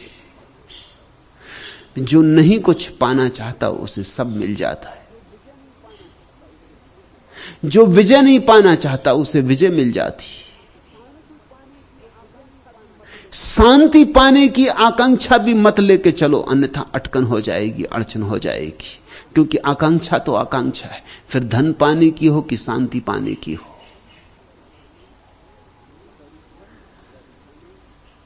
तरुफल दर्शने नव अघाई, वेज देख की रोग पसाई।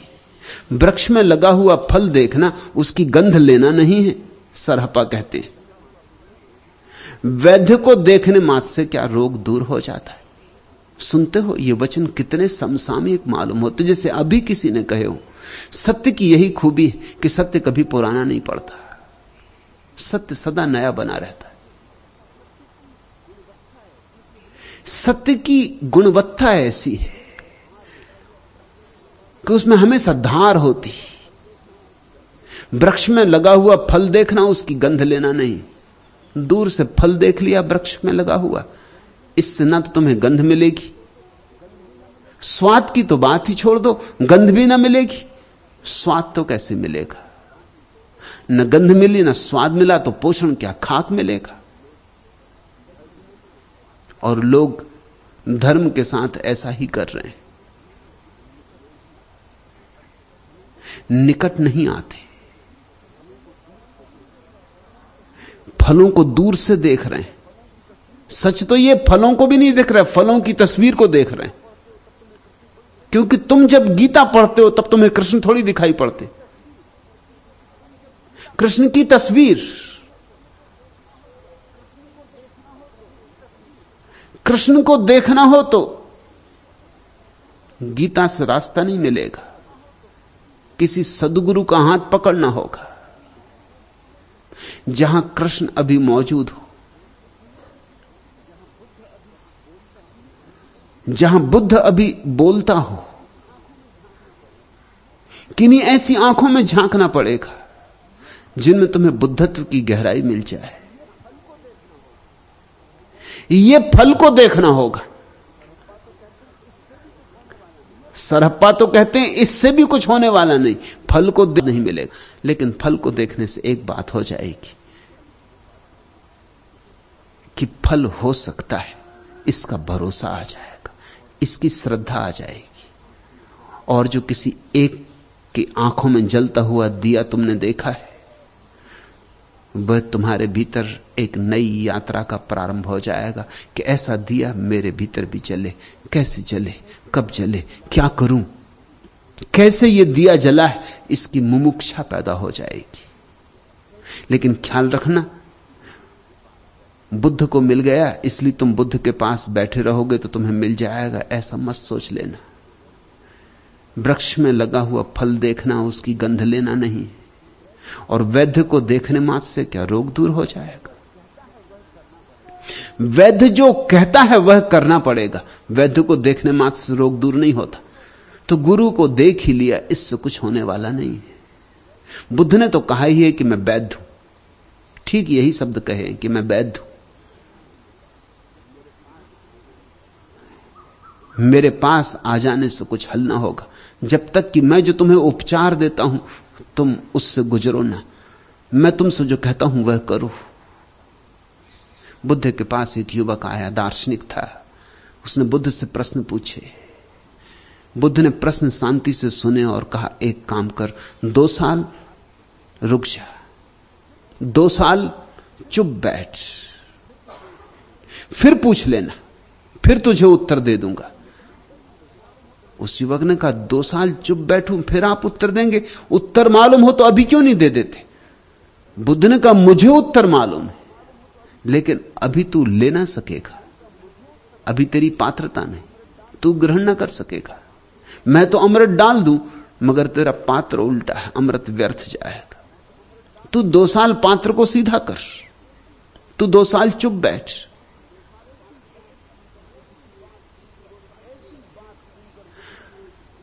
ऐसी बात सुनकर बुद्ध की एक दूसरा बुद्ध का भिक्षु वृक्ष के पास ही बैठा था, हंसने लगा। उस युवक ने उस भिक्षु को पूछा, आप क्यों हंसते?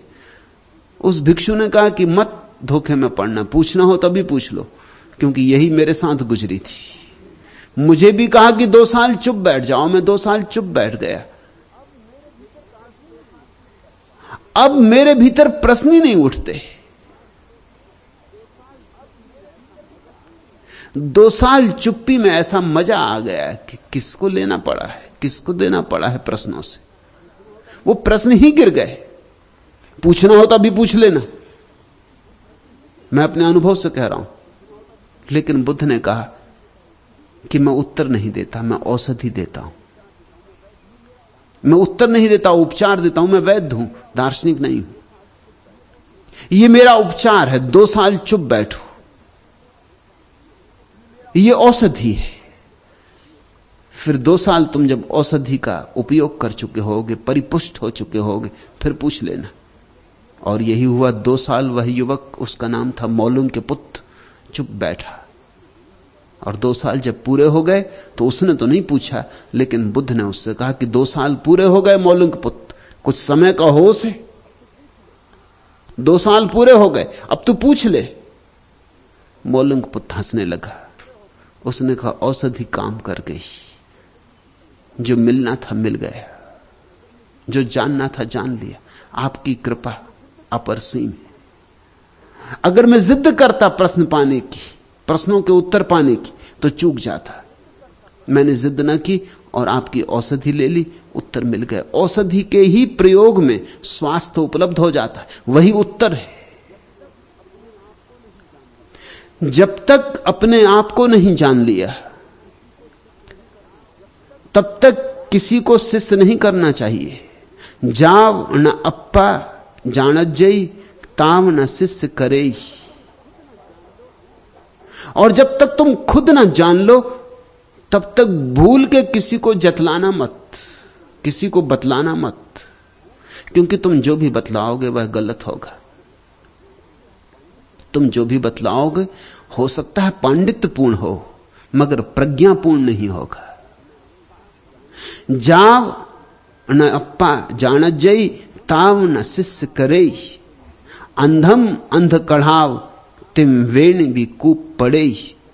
ऐसी भूल के भी कोशिश मत करना जब तक तुम न जान लो। किसी को जतलाना मत, बतलाना मत, क्योंकि यह तो वैसी भूल हो जाएगी जैसे एक अंधा दूसरे अंधे को साथ ले चला और दोनों ही कुएं में गिर पड़े। इस वचन का जन्म सरहप्पा के साथ हुआ कि एक अंधा दूसरे अंधे को ले चला।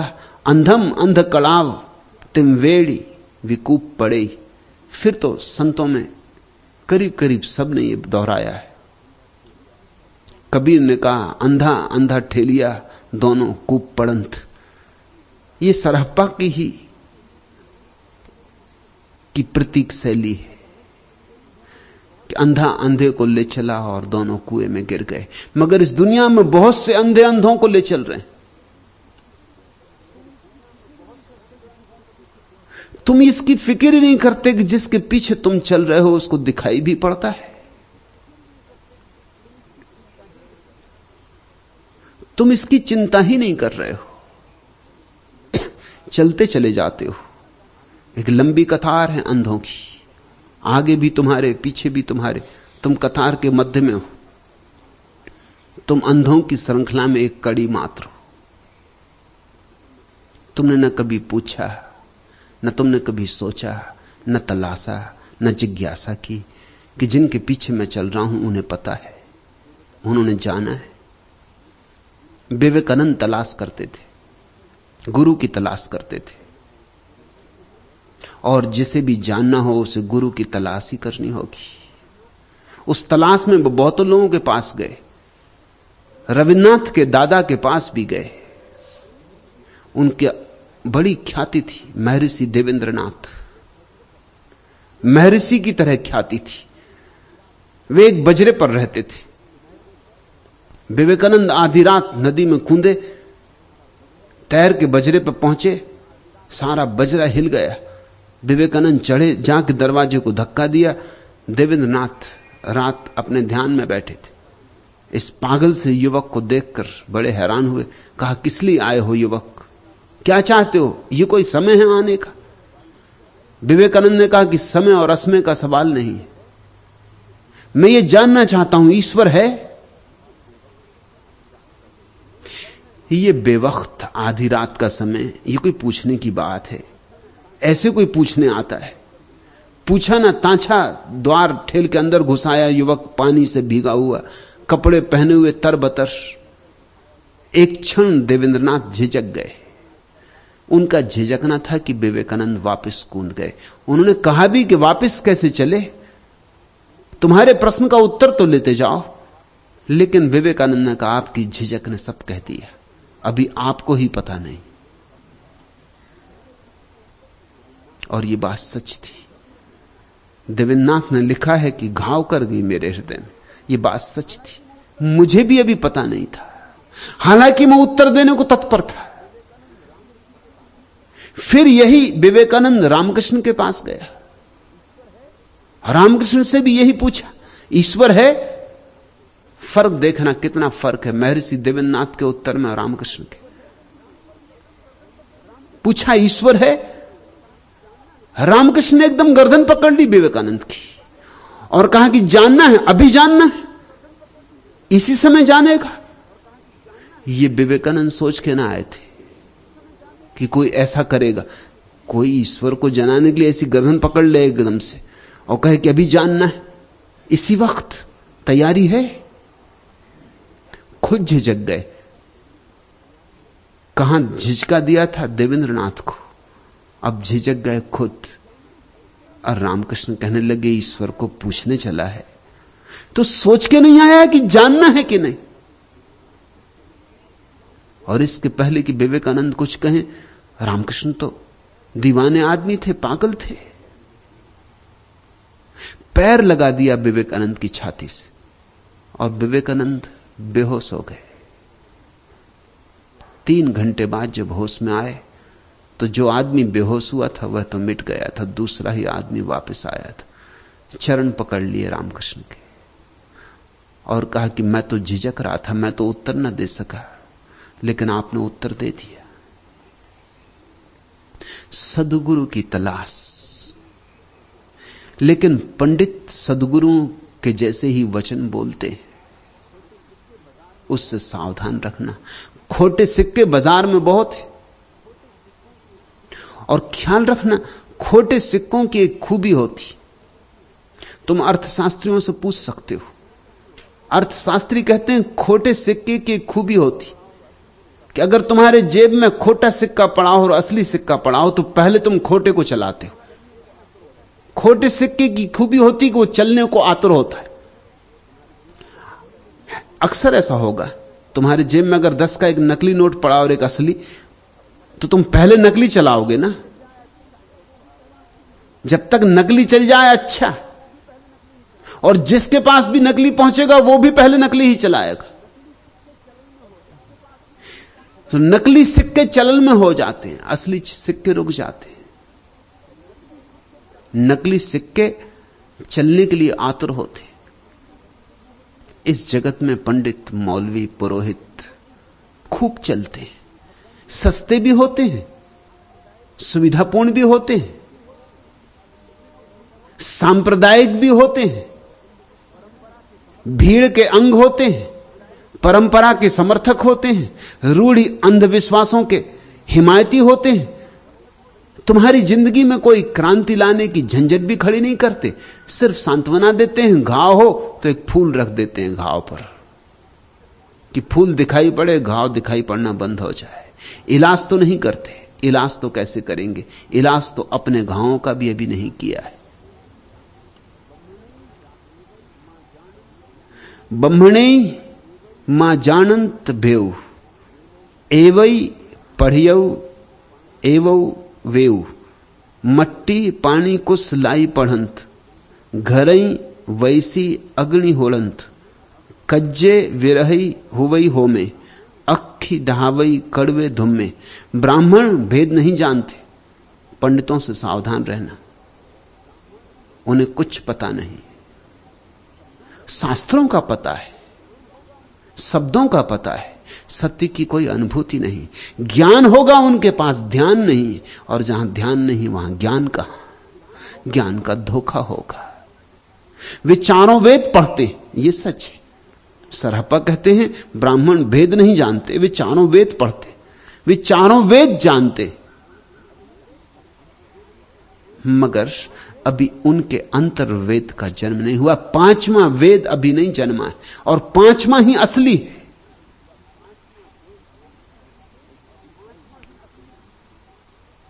एक ईसाई मिशनरी मुझे मिलने आए। बात होती थी, मैंने उनसे पूछा कि आपने 5th गॉस्पेल पढ़ी? उन्होंने कहा 5th गॉस्पेल? क्योंकि ईसाइयों की तो 4 ही धर्म किताबें। मैंने पूछा 5वीं धर्म किताब पढ़ी? कहा 5वीं धर्म किताब सुनी ही नहीं, पढ़ेंगे कहां से? 4 ही तो धर्म किताबें हैं।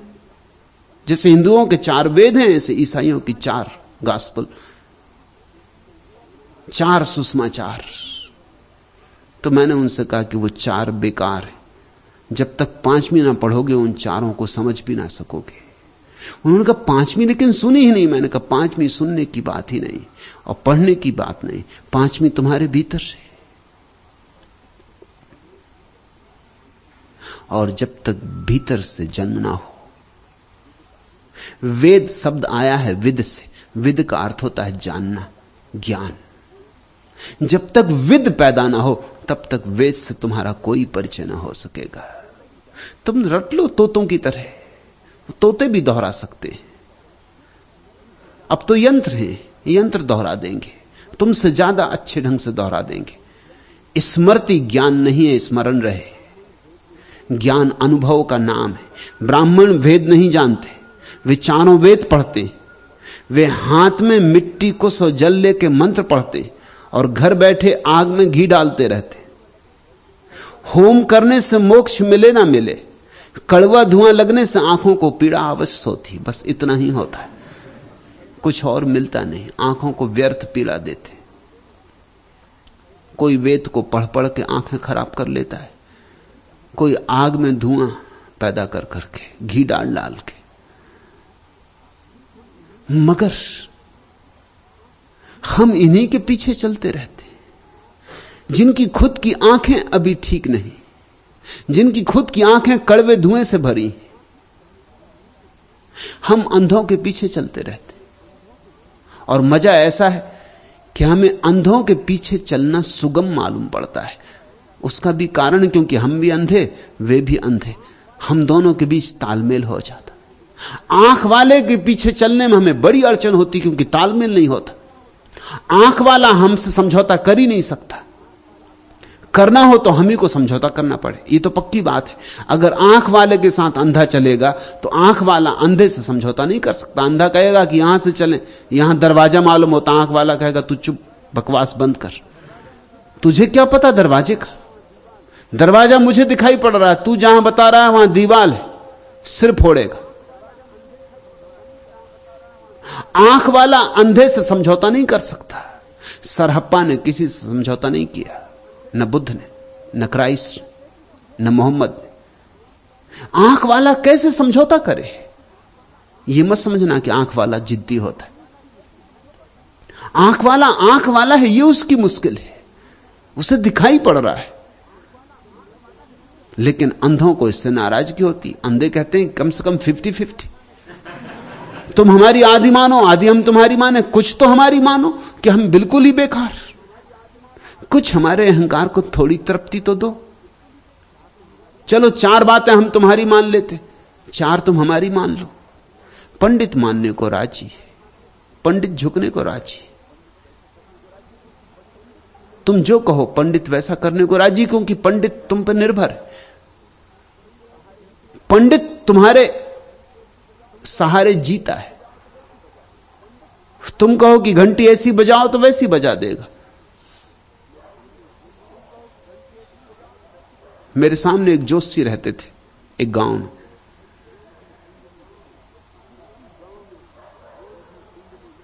जिसकी गांव में कोई भी कुंडली ना मिला सके विवाह इत्यादि के समय, वो उसकी मिला देते थे।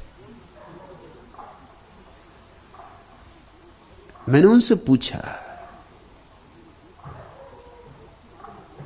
कि आप गजब के जोशी मालूम होते, क्योंकि मैं देखता हूं आपके पास सिर्फ ऐसे ही मरीज आते हैं जिनका कहीं इलाज नहीं, जिनकी कोई कुंडली मिला नहीं सकता। सब ब्राह्मण कह देते भाई इनकी कुंडली नहीं मिलती, ये विवाह नहीं हो सकेगा। उन्होंने मुझसे कहा आपसे क्या छिपाना, जो फीस चुकाने को राजी, हमें क्या लेना देना कुंडली से, हम मिला ही देते। फीस चुकाने को राजी होना चाहिए, फीस हमारी ज्यादा है। जहां दूसरे 1 रुपए में मिला देते, वहां हम 5 में मिलाते, मगर हम ऐसी मिला देते हैं जिनको कोई दुनिया में ना मिला सके। मिलाना अपने हाथ में, फीस चुकनी चाहिए, हमें लेना देना क्या है। और फिर वो कहने लगे कि जिनकी कुंडली मिल मिल के भी विवाह होता है वे भी कहां मिल पाते, तो झंझट में पड़ने से सार भी क्या है। कितनी तो कुंडली मिल मिल के विवाह होते दुनिया में, सभी विवाह कम से कम इस देश में तो कुंडली मिल के ही होते, मगर कौन मिल पाता है। पति पत्नी में ऐसी कलह चल रही, इससे सारी कुंडलियां गलत सिद्ध हो चुकी हैं, फिर भी तुम्हें दिखाई नहीं पड़ता। पति पत्नी में सिवाय कलह के कुछ भी नहीं हो रहा है, चाहे कुंडली कितनी ही मिली हो, मिलन कहां है। तो मैंने कहा, ये बात तो मुझे भी पसंद पड़ी। तो फिर हर्जी क्या है, 5 रुपए अपने को भी मिल गए, इस बेचारी की भी झंझट मिटी, इसकी भी कुंडली मिल गई, हमारा भी फायदा है, इसका भी फायदा, फायदा ही फायदा है, नुकसान कुछ मालूम होता नहीं। वो जो पंडित है, पुरोहित है, वो तुमसे समझौता करेगा, वो भी अंधा है। और यही अड़चन है, मैं तुमसे समझौता नहीं कर सकता, एक तरफा सौदा करना होगा। समझौता करना हो तो तुम्ही को करना होगा। मैं तो जैसा जी रहा हूं वैसा ही जीऊंगा, रत्ती भर भेद नहीं कर सकता। लेकिन शिष्य चाहता है कि गुरु कुछ हमारी भी मान के चले, बड़ी तरकीब से चाहता है कि हम जैसा कहें वैसा उठे वैसा बैठे। मेरे पास लोग आ जाते, वो कहते हैं आपको ये बात नहीं कहनी चाहिए थी। मैंने कहा, तुम मुझे बताने वाले कौन? क्या मुझे कहना चाहिए, क्या मुझे नहीं कहना चाहिए? नहीं, वो कहते हैं कि इसका समाज में बुरा परिणाम होगा, लोग आपके विरोध में हो जाएंगे, कि कोई आपके दुश्मन हो जाएंगे। अगर सत्य बोलना हो तो न मालूम कितने लोगों को दुश्मन बनाना ही होगा। अगर किसी को दुश्मन न बनाना हो तो फिर झूठ पर राजी रहना चाहिए, तो कोई दुश्मन नहीं होगा। झूठ बड़ा मीठा मालूम होता है जहर, लेकिन शक्कर चढ़ा हुआ है, बड़ा मीठा मालूम होता है। सत्य बड़ा कड़वा मालूम होता है। इसलिए अंधे अंधों के पीछे चलना आसान पाते, क्योंकि उनसे तुम्हारा तालमेल होता। तुम कहते हो आपको ऐसे उठना चाहिए, मुंह पे पट्टी बांधनी चाहिए, तो वो मुंह पे पट्टी बांधते। आपको एक ही बार भोजन करना चाहिए त्यागी को, तो वो एक ही बार भोजन करते हैं, चाहे एक ही बार इतना भोजन कर लेते कि दिन भर परेशान रहते। कि आपको रात पानी नहीं पीना चाहिए, तो इतना पानी पी लेते हैं शाम को कि रात भर के लिए निपटारा हो जाए। जो तुम कहते हो उससे उन्हें समझौता करना पड़ता है, और तब तुम उन्हें गुरु मानते हो, तब उनके पैर छूते हो तुम। ये बड़ा पारस्परिक लेन देन चल रहा है। सूक्ष्म रूप से वो तुम्हारे पैर छू रहे हैं, स्थूल रूप से तुम उनके पैर छू रहे हो।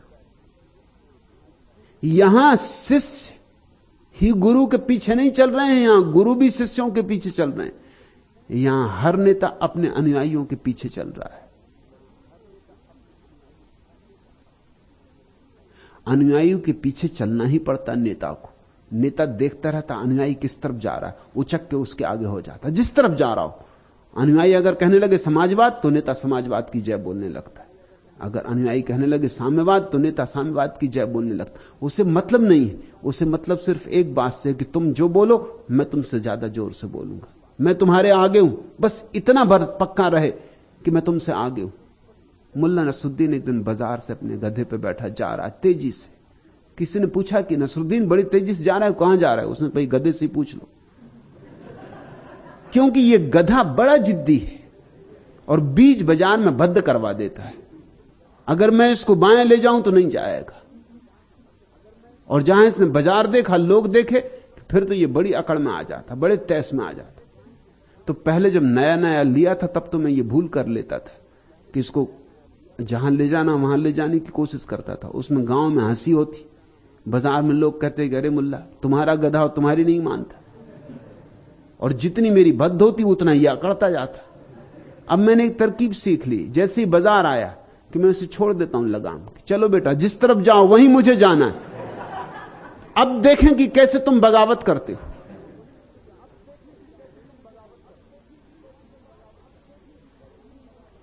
इसी से पूछ लो कहां जा रहा है। गांव के बाहर जाके फिर मैं इसको रास्ते पर लगाऊंगा, मगर अभी तो मुझे इसके साथ ही जाना पड़ेगा। ये भीड़ भाड़ देख के बड़ा उत्सुक हो जाता है, रोब जमाने में।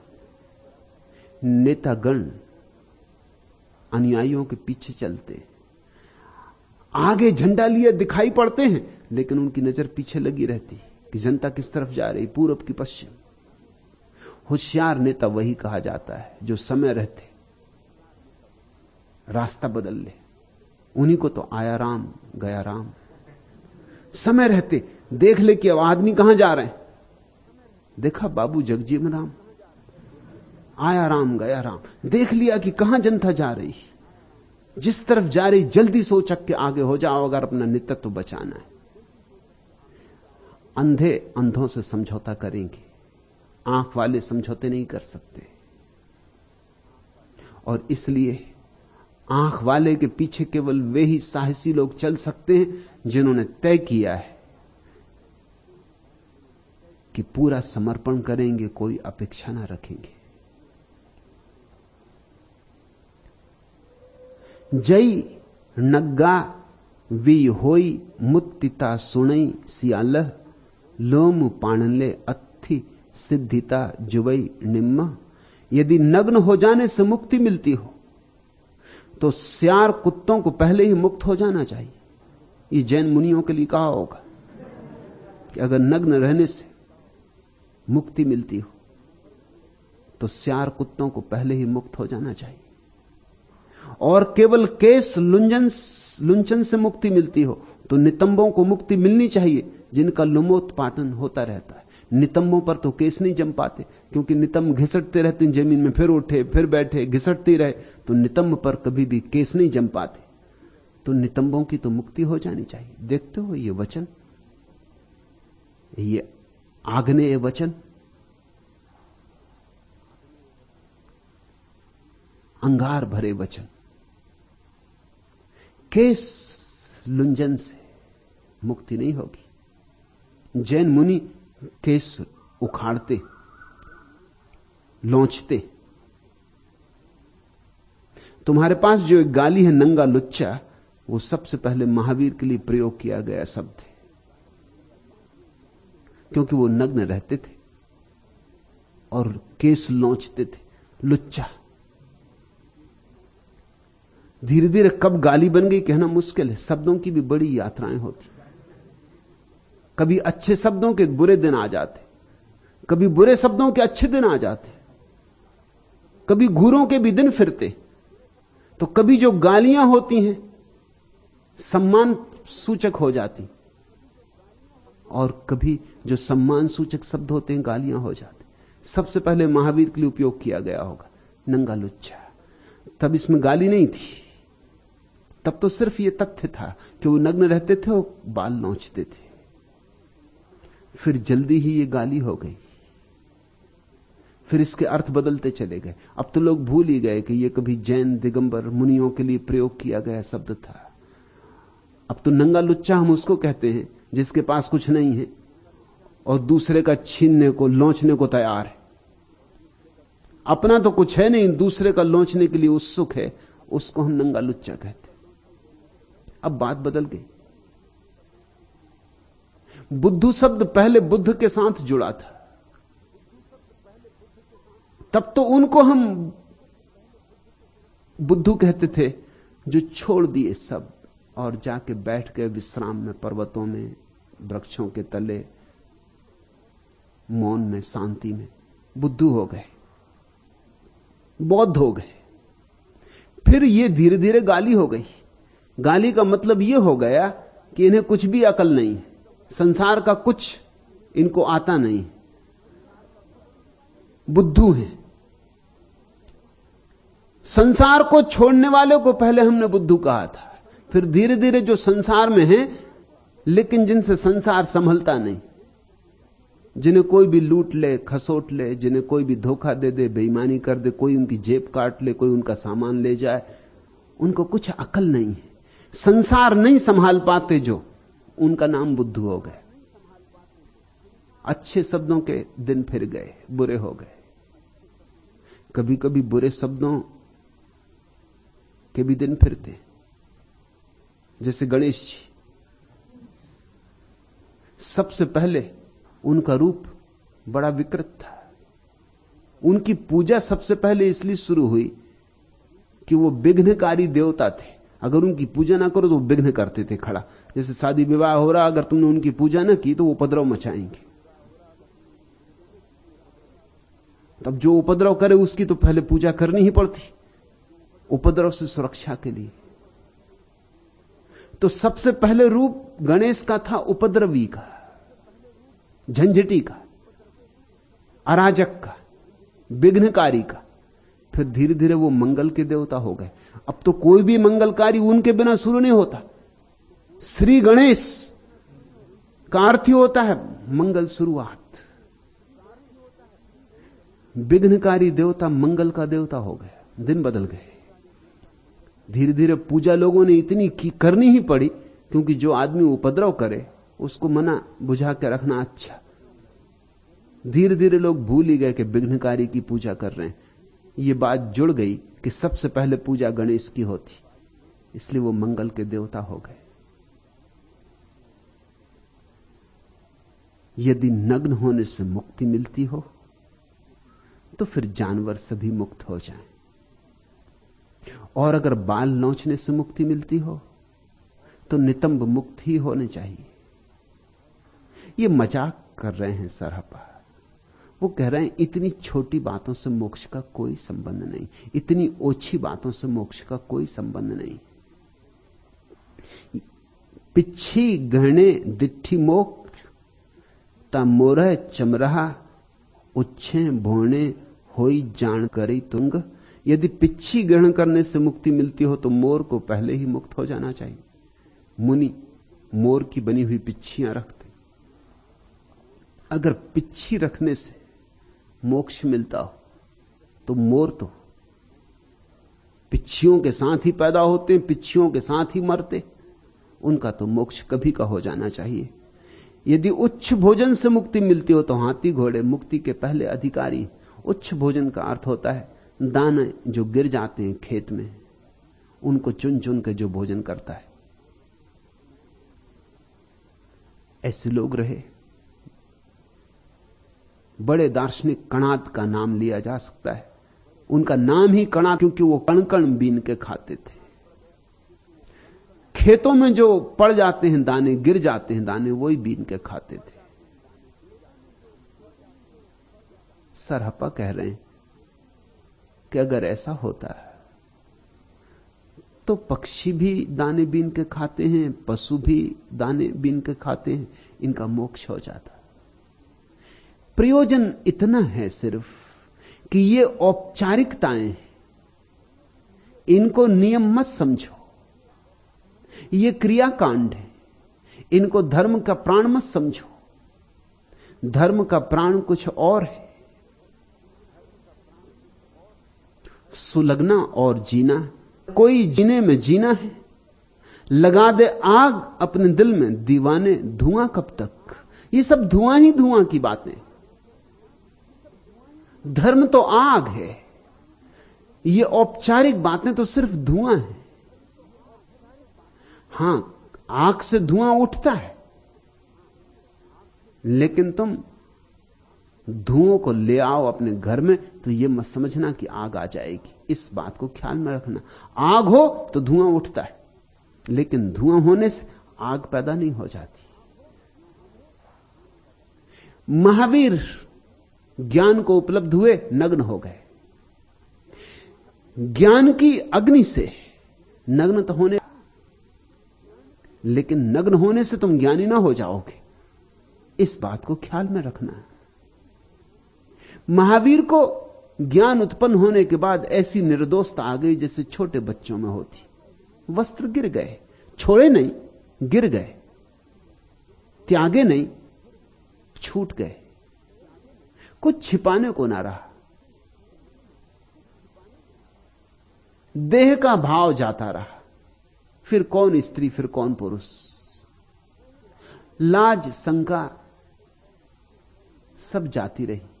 सरल हो गए, जैसे छोटा बच्चा नग्न खड़ा होता है, उसे पता भी नहीं होता कि वो नग्न है। ऐसे महावीर हो गए। मगर ज्ञान पहले, ये ज्ञान के साथ सहज ही आई छाया है। अब तुम उल्टा कर रहे हो। तुम कह रहे हो हम नग्न खड़े हो जाएं, इससे ज्ञान घट जाएगा। तो तुम धुआं ला रहे हो घर में और सोच रहे हो आग आ जाएगी। ले आओ धुआं, मोहल्ले भर का सारा धुआं निमंत्रित कर लो, तो भी आग पैदा नहीं हो पाएगी। धुएं के अंबार लग जाएं तो भी आग पैदा नहीं होगी। मूल कारण पहले आना चाहिए, फिर उपपत्तियां अपने आप आ जाती। ये सारे जीवन व्यवहार परिणाम है। जिनको ज्ञान उत्पन्न हो गया, अहिंसक होने से किसी भी जीव की हिंसा ना हो, इसकी उन्होंने चेष्टा की। तो जैन मुनि अपने साथ पिच्छी रखता है। पिच्छी का अर्थ है कि जहां भी बैठेगा वहां पहले पिच्छी से साफ कर लेगा। मोर के पंख से बनाई गई कि चींटी भी मरेगी नहीं, हटाए जाने पर भी मरेगी नहीं। मोर के पंख से और कोमल क्या मिल सकेगा? उन दिनों तो कम से कम नहीं ही मिल सकता था। तो जो कोमलतम था उसकी पिच्छी बना ली, उसको साथ लेके चलता। कहीं बैठूंगा, खड़ा होऊंगा तो साफ कर लूंगा, कोई कीड़ा, कोई चींटी भी मर ना जाए, इतनी हिंसा भी ना हो। अगर भीतर ध्यान पैदा हुआ तो बाहर प्रेम पैदा होता है। फिर ठीक है, पिच्छी लेके चलो। पिच्छी बनवा ली, सबसे बढ़िया से बढ़िया मोर के पंखों से बनवा ली, चले लेकर। अब बस मोक्ष तय है। इतना आसान नहीं। बात को समझ लेना। सरहप्पा ये नहीं कह रहे हैं कि ऐसा मत करो। सरहप्पा ये नहीं कह रहे हैं कि वेद मत पढ़ो। सरहप्पा ये नहीं कह रहे हैं कि नग्न मत रहो। सरहप्पा यही कह रहे हैं कि पहले भीतर की घटना घटने दो, फिर बाहर की घटनाएं अपने आप घट जाती, वे परिणाम हैं।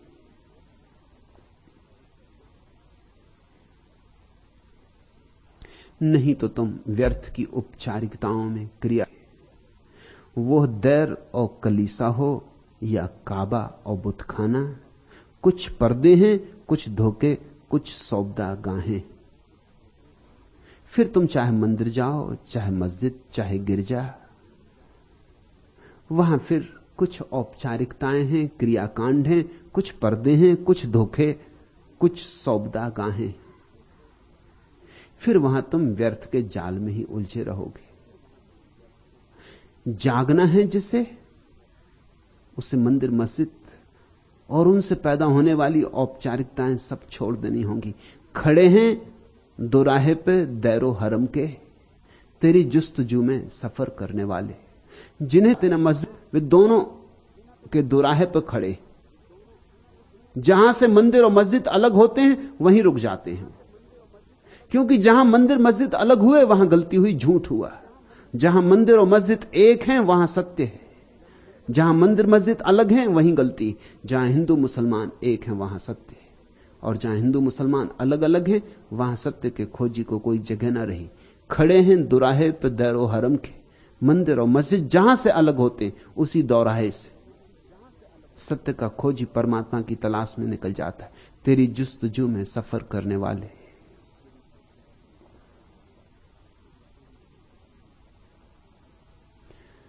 सत्य तो मिल सकता है, काश हम व्यर्थ की औपचारिकताएं छोड़ दें। अगर मैं नाकाम दीद मर जाऊं, अपने कूचे में ढूंढ लेना, वहीं कहीं खाको खूह में गलता मेरी तमन्ना पड़ी मिलेगी। बहोश हवास ए मुसाफिरे राह जिंदगी, यह वो रास्ता है जहां तुझे रहबरी की सूरत में जा बजा रहजनी मिलेगी। धर्म के रास्ते पर जो तुम्हें मार्गदर्शक मिले, जरा सावधान होकर चुनना, क्योंकि ये वो रास्ता है जहां तुझे रहबरी की सूरत में जा बजा रहजनी मिलेगी। यहां मार्गदर्शन देने के नाम पर लुटेरे खड़े, मस्जिद के नाम पर शोषण चल रहा है। यहां सच्चे के नाम पर झूठ ने बड़े आयोजन कर लिए, झूठे सिक्के बाजार में गतिमान है। बहुत होश पूर्वक जियोगे, सोच सोच के कदम रखोगे, तो ही शायद सदगुरु से मिलना हो पाए, और तो ही शायद औपचारिकताएं और क्रियाकांड में जिंदगी समाप्त ना हो। 5वां वेद जो पढ़ा दे, 11वीं दिशा में जो लगा दे, 10 दिशाएं बाहर हैं, 11वीं दिशा भीतर है, जो तुम्हें तुम्हारे मूल उत्स से मिला दे, फिर भी सपा कहते हैं उसके साथ जुड़ जाने से ही कुछ ना होगा। मेरे पास कुछ लोग आ जाते, एक मित्र हमेशा आते, वो आके पैर छू के कहते हैं कि बस आशीर्वाद दे दें, बस आपका आशीर्वाद मिल गया कि सब हो गया। मैंने उनसे कहा कि आशीर्वाद तुम कम से कम 8-10 साल से ले रहे हो, अभी तक कुछ हुआ कि नहीं? उन्होंने कहा कि नहीं नहीं, सब हो ही जाएगा जब आपका आशीर्वाद। मैंने कहा 10 साल हो गए, मेरा आशीर्वाद 10 साल से दे रहा हूं, क्या तुम्हें शक है कि आशीर्वाद नहीं दे रहा हूं? मगर कुछ होता दिखाई नहीं पड़ रहा है। औषधि कब लोगे? आशीर्वाद ही लेते रहोगे? औषधि लेने की तैयारी नहीं है। आशीर्वाद मुफ्त मिल जाता है, औषधि में तो फिर पथ्य भी होगा। औषधि कड़वी भी हो सकती, कड़वी ही होगी, और औषधि के साथ फिर नियम होगा, अनुशासन होगा। नहीं, वो कहते हैं कि आपका आशीर्वाद काफी है, और क्या करना मुझे, जब आप मिल गए तो सब मिल गया। सरहपा कहते हैं इतने से भी कुछ ना होगा। वृक्ष में लगा हुआ फल देखना, उसकी गंध लेना नहीं। वैद्य को देखने मात्र से क्या रोग दूर हो जाता है। सद्गुरु भी मिल जाए, औषधि अंगीकार करना, वह जो मार्ग दिखाए उस पर चलना, वह जो उपचार दे उसे अपना जीवन बनाना, तो एक दिन तुम्हारे भीतर प्रकाश होगा। तो एक दिन मेघ घिरेंगे आनंद के, समाधि के, तुम पर वर्षा होगी अमृत की। बरसो बरसो घन पावस के, उमड़ो गरजो बरसो रिमझिम, नर्तनरत पायल सम झिमझिम, पोषण रस पूरित जल बरसो, बरसो अमृत सम जल बरसो, बरसो बरसो घन पावस के। खेतों में अन्नांकुर फूटे, सुषमा हरितिमा बन फूटे, हरो कित उत्साहित हो धरती अपनी, वैभव उगले बरसो बरसो घन पावस के। पीड़ाएं सोए शांति जगे, प्रति पीड़ित जीव उल्लसित हो, मानव मन हुल से रस बरसे, अंतर के कोने कोने में जल गीत छिड़े, जीवन वेसे वसुधा के कोने कोने में। बरसो बरसो घन पावस के, उमड़ो गरजो बरसो, रिमझिम नर्तनरत पायल सम झिमझिम, पोषण रस पूरित जल बरसो, बरसो अमृत सम जल बरसो, बरसो बरसो घन पावस के। घिर सकते हैं मेघ, घिरे ही हैं। तुम्हारी ठीक ठीक पुकार उठ जाए, तुम्हारे भीतर प्रार्थना जग जाए। पहले वे निषेध करेंगे, जो औपचारिक है, गौण है, वाह है, उसका खंडन करेंगे। फिर उस नेति नेति के बाद जो सीधा सा सूत्र है वज्रयान का, सहज योग, वह तुम्हें देंगे।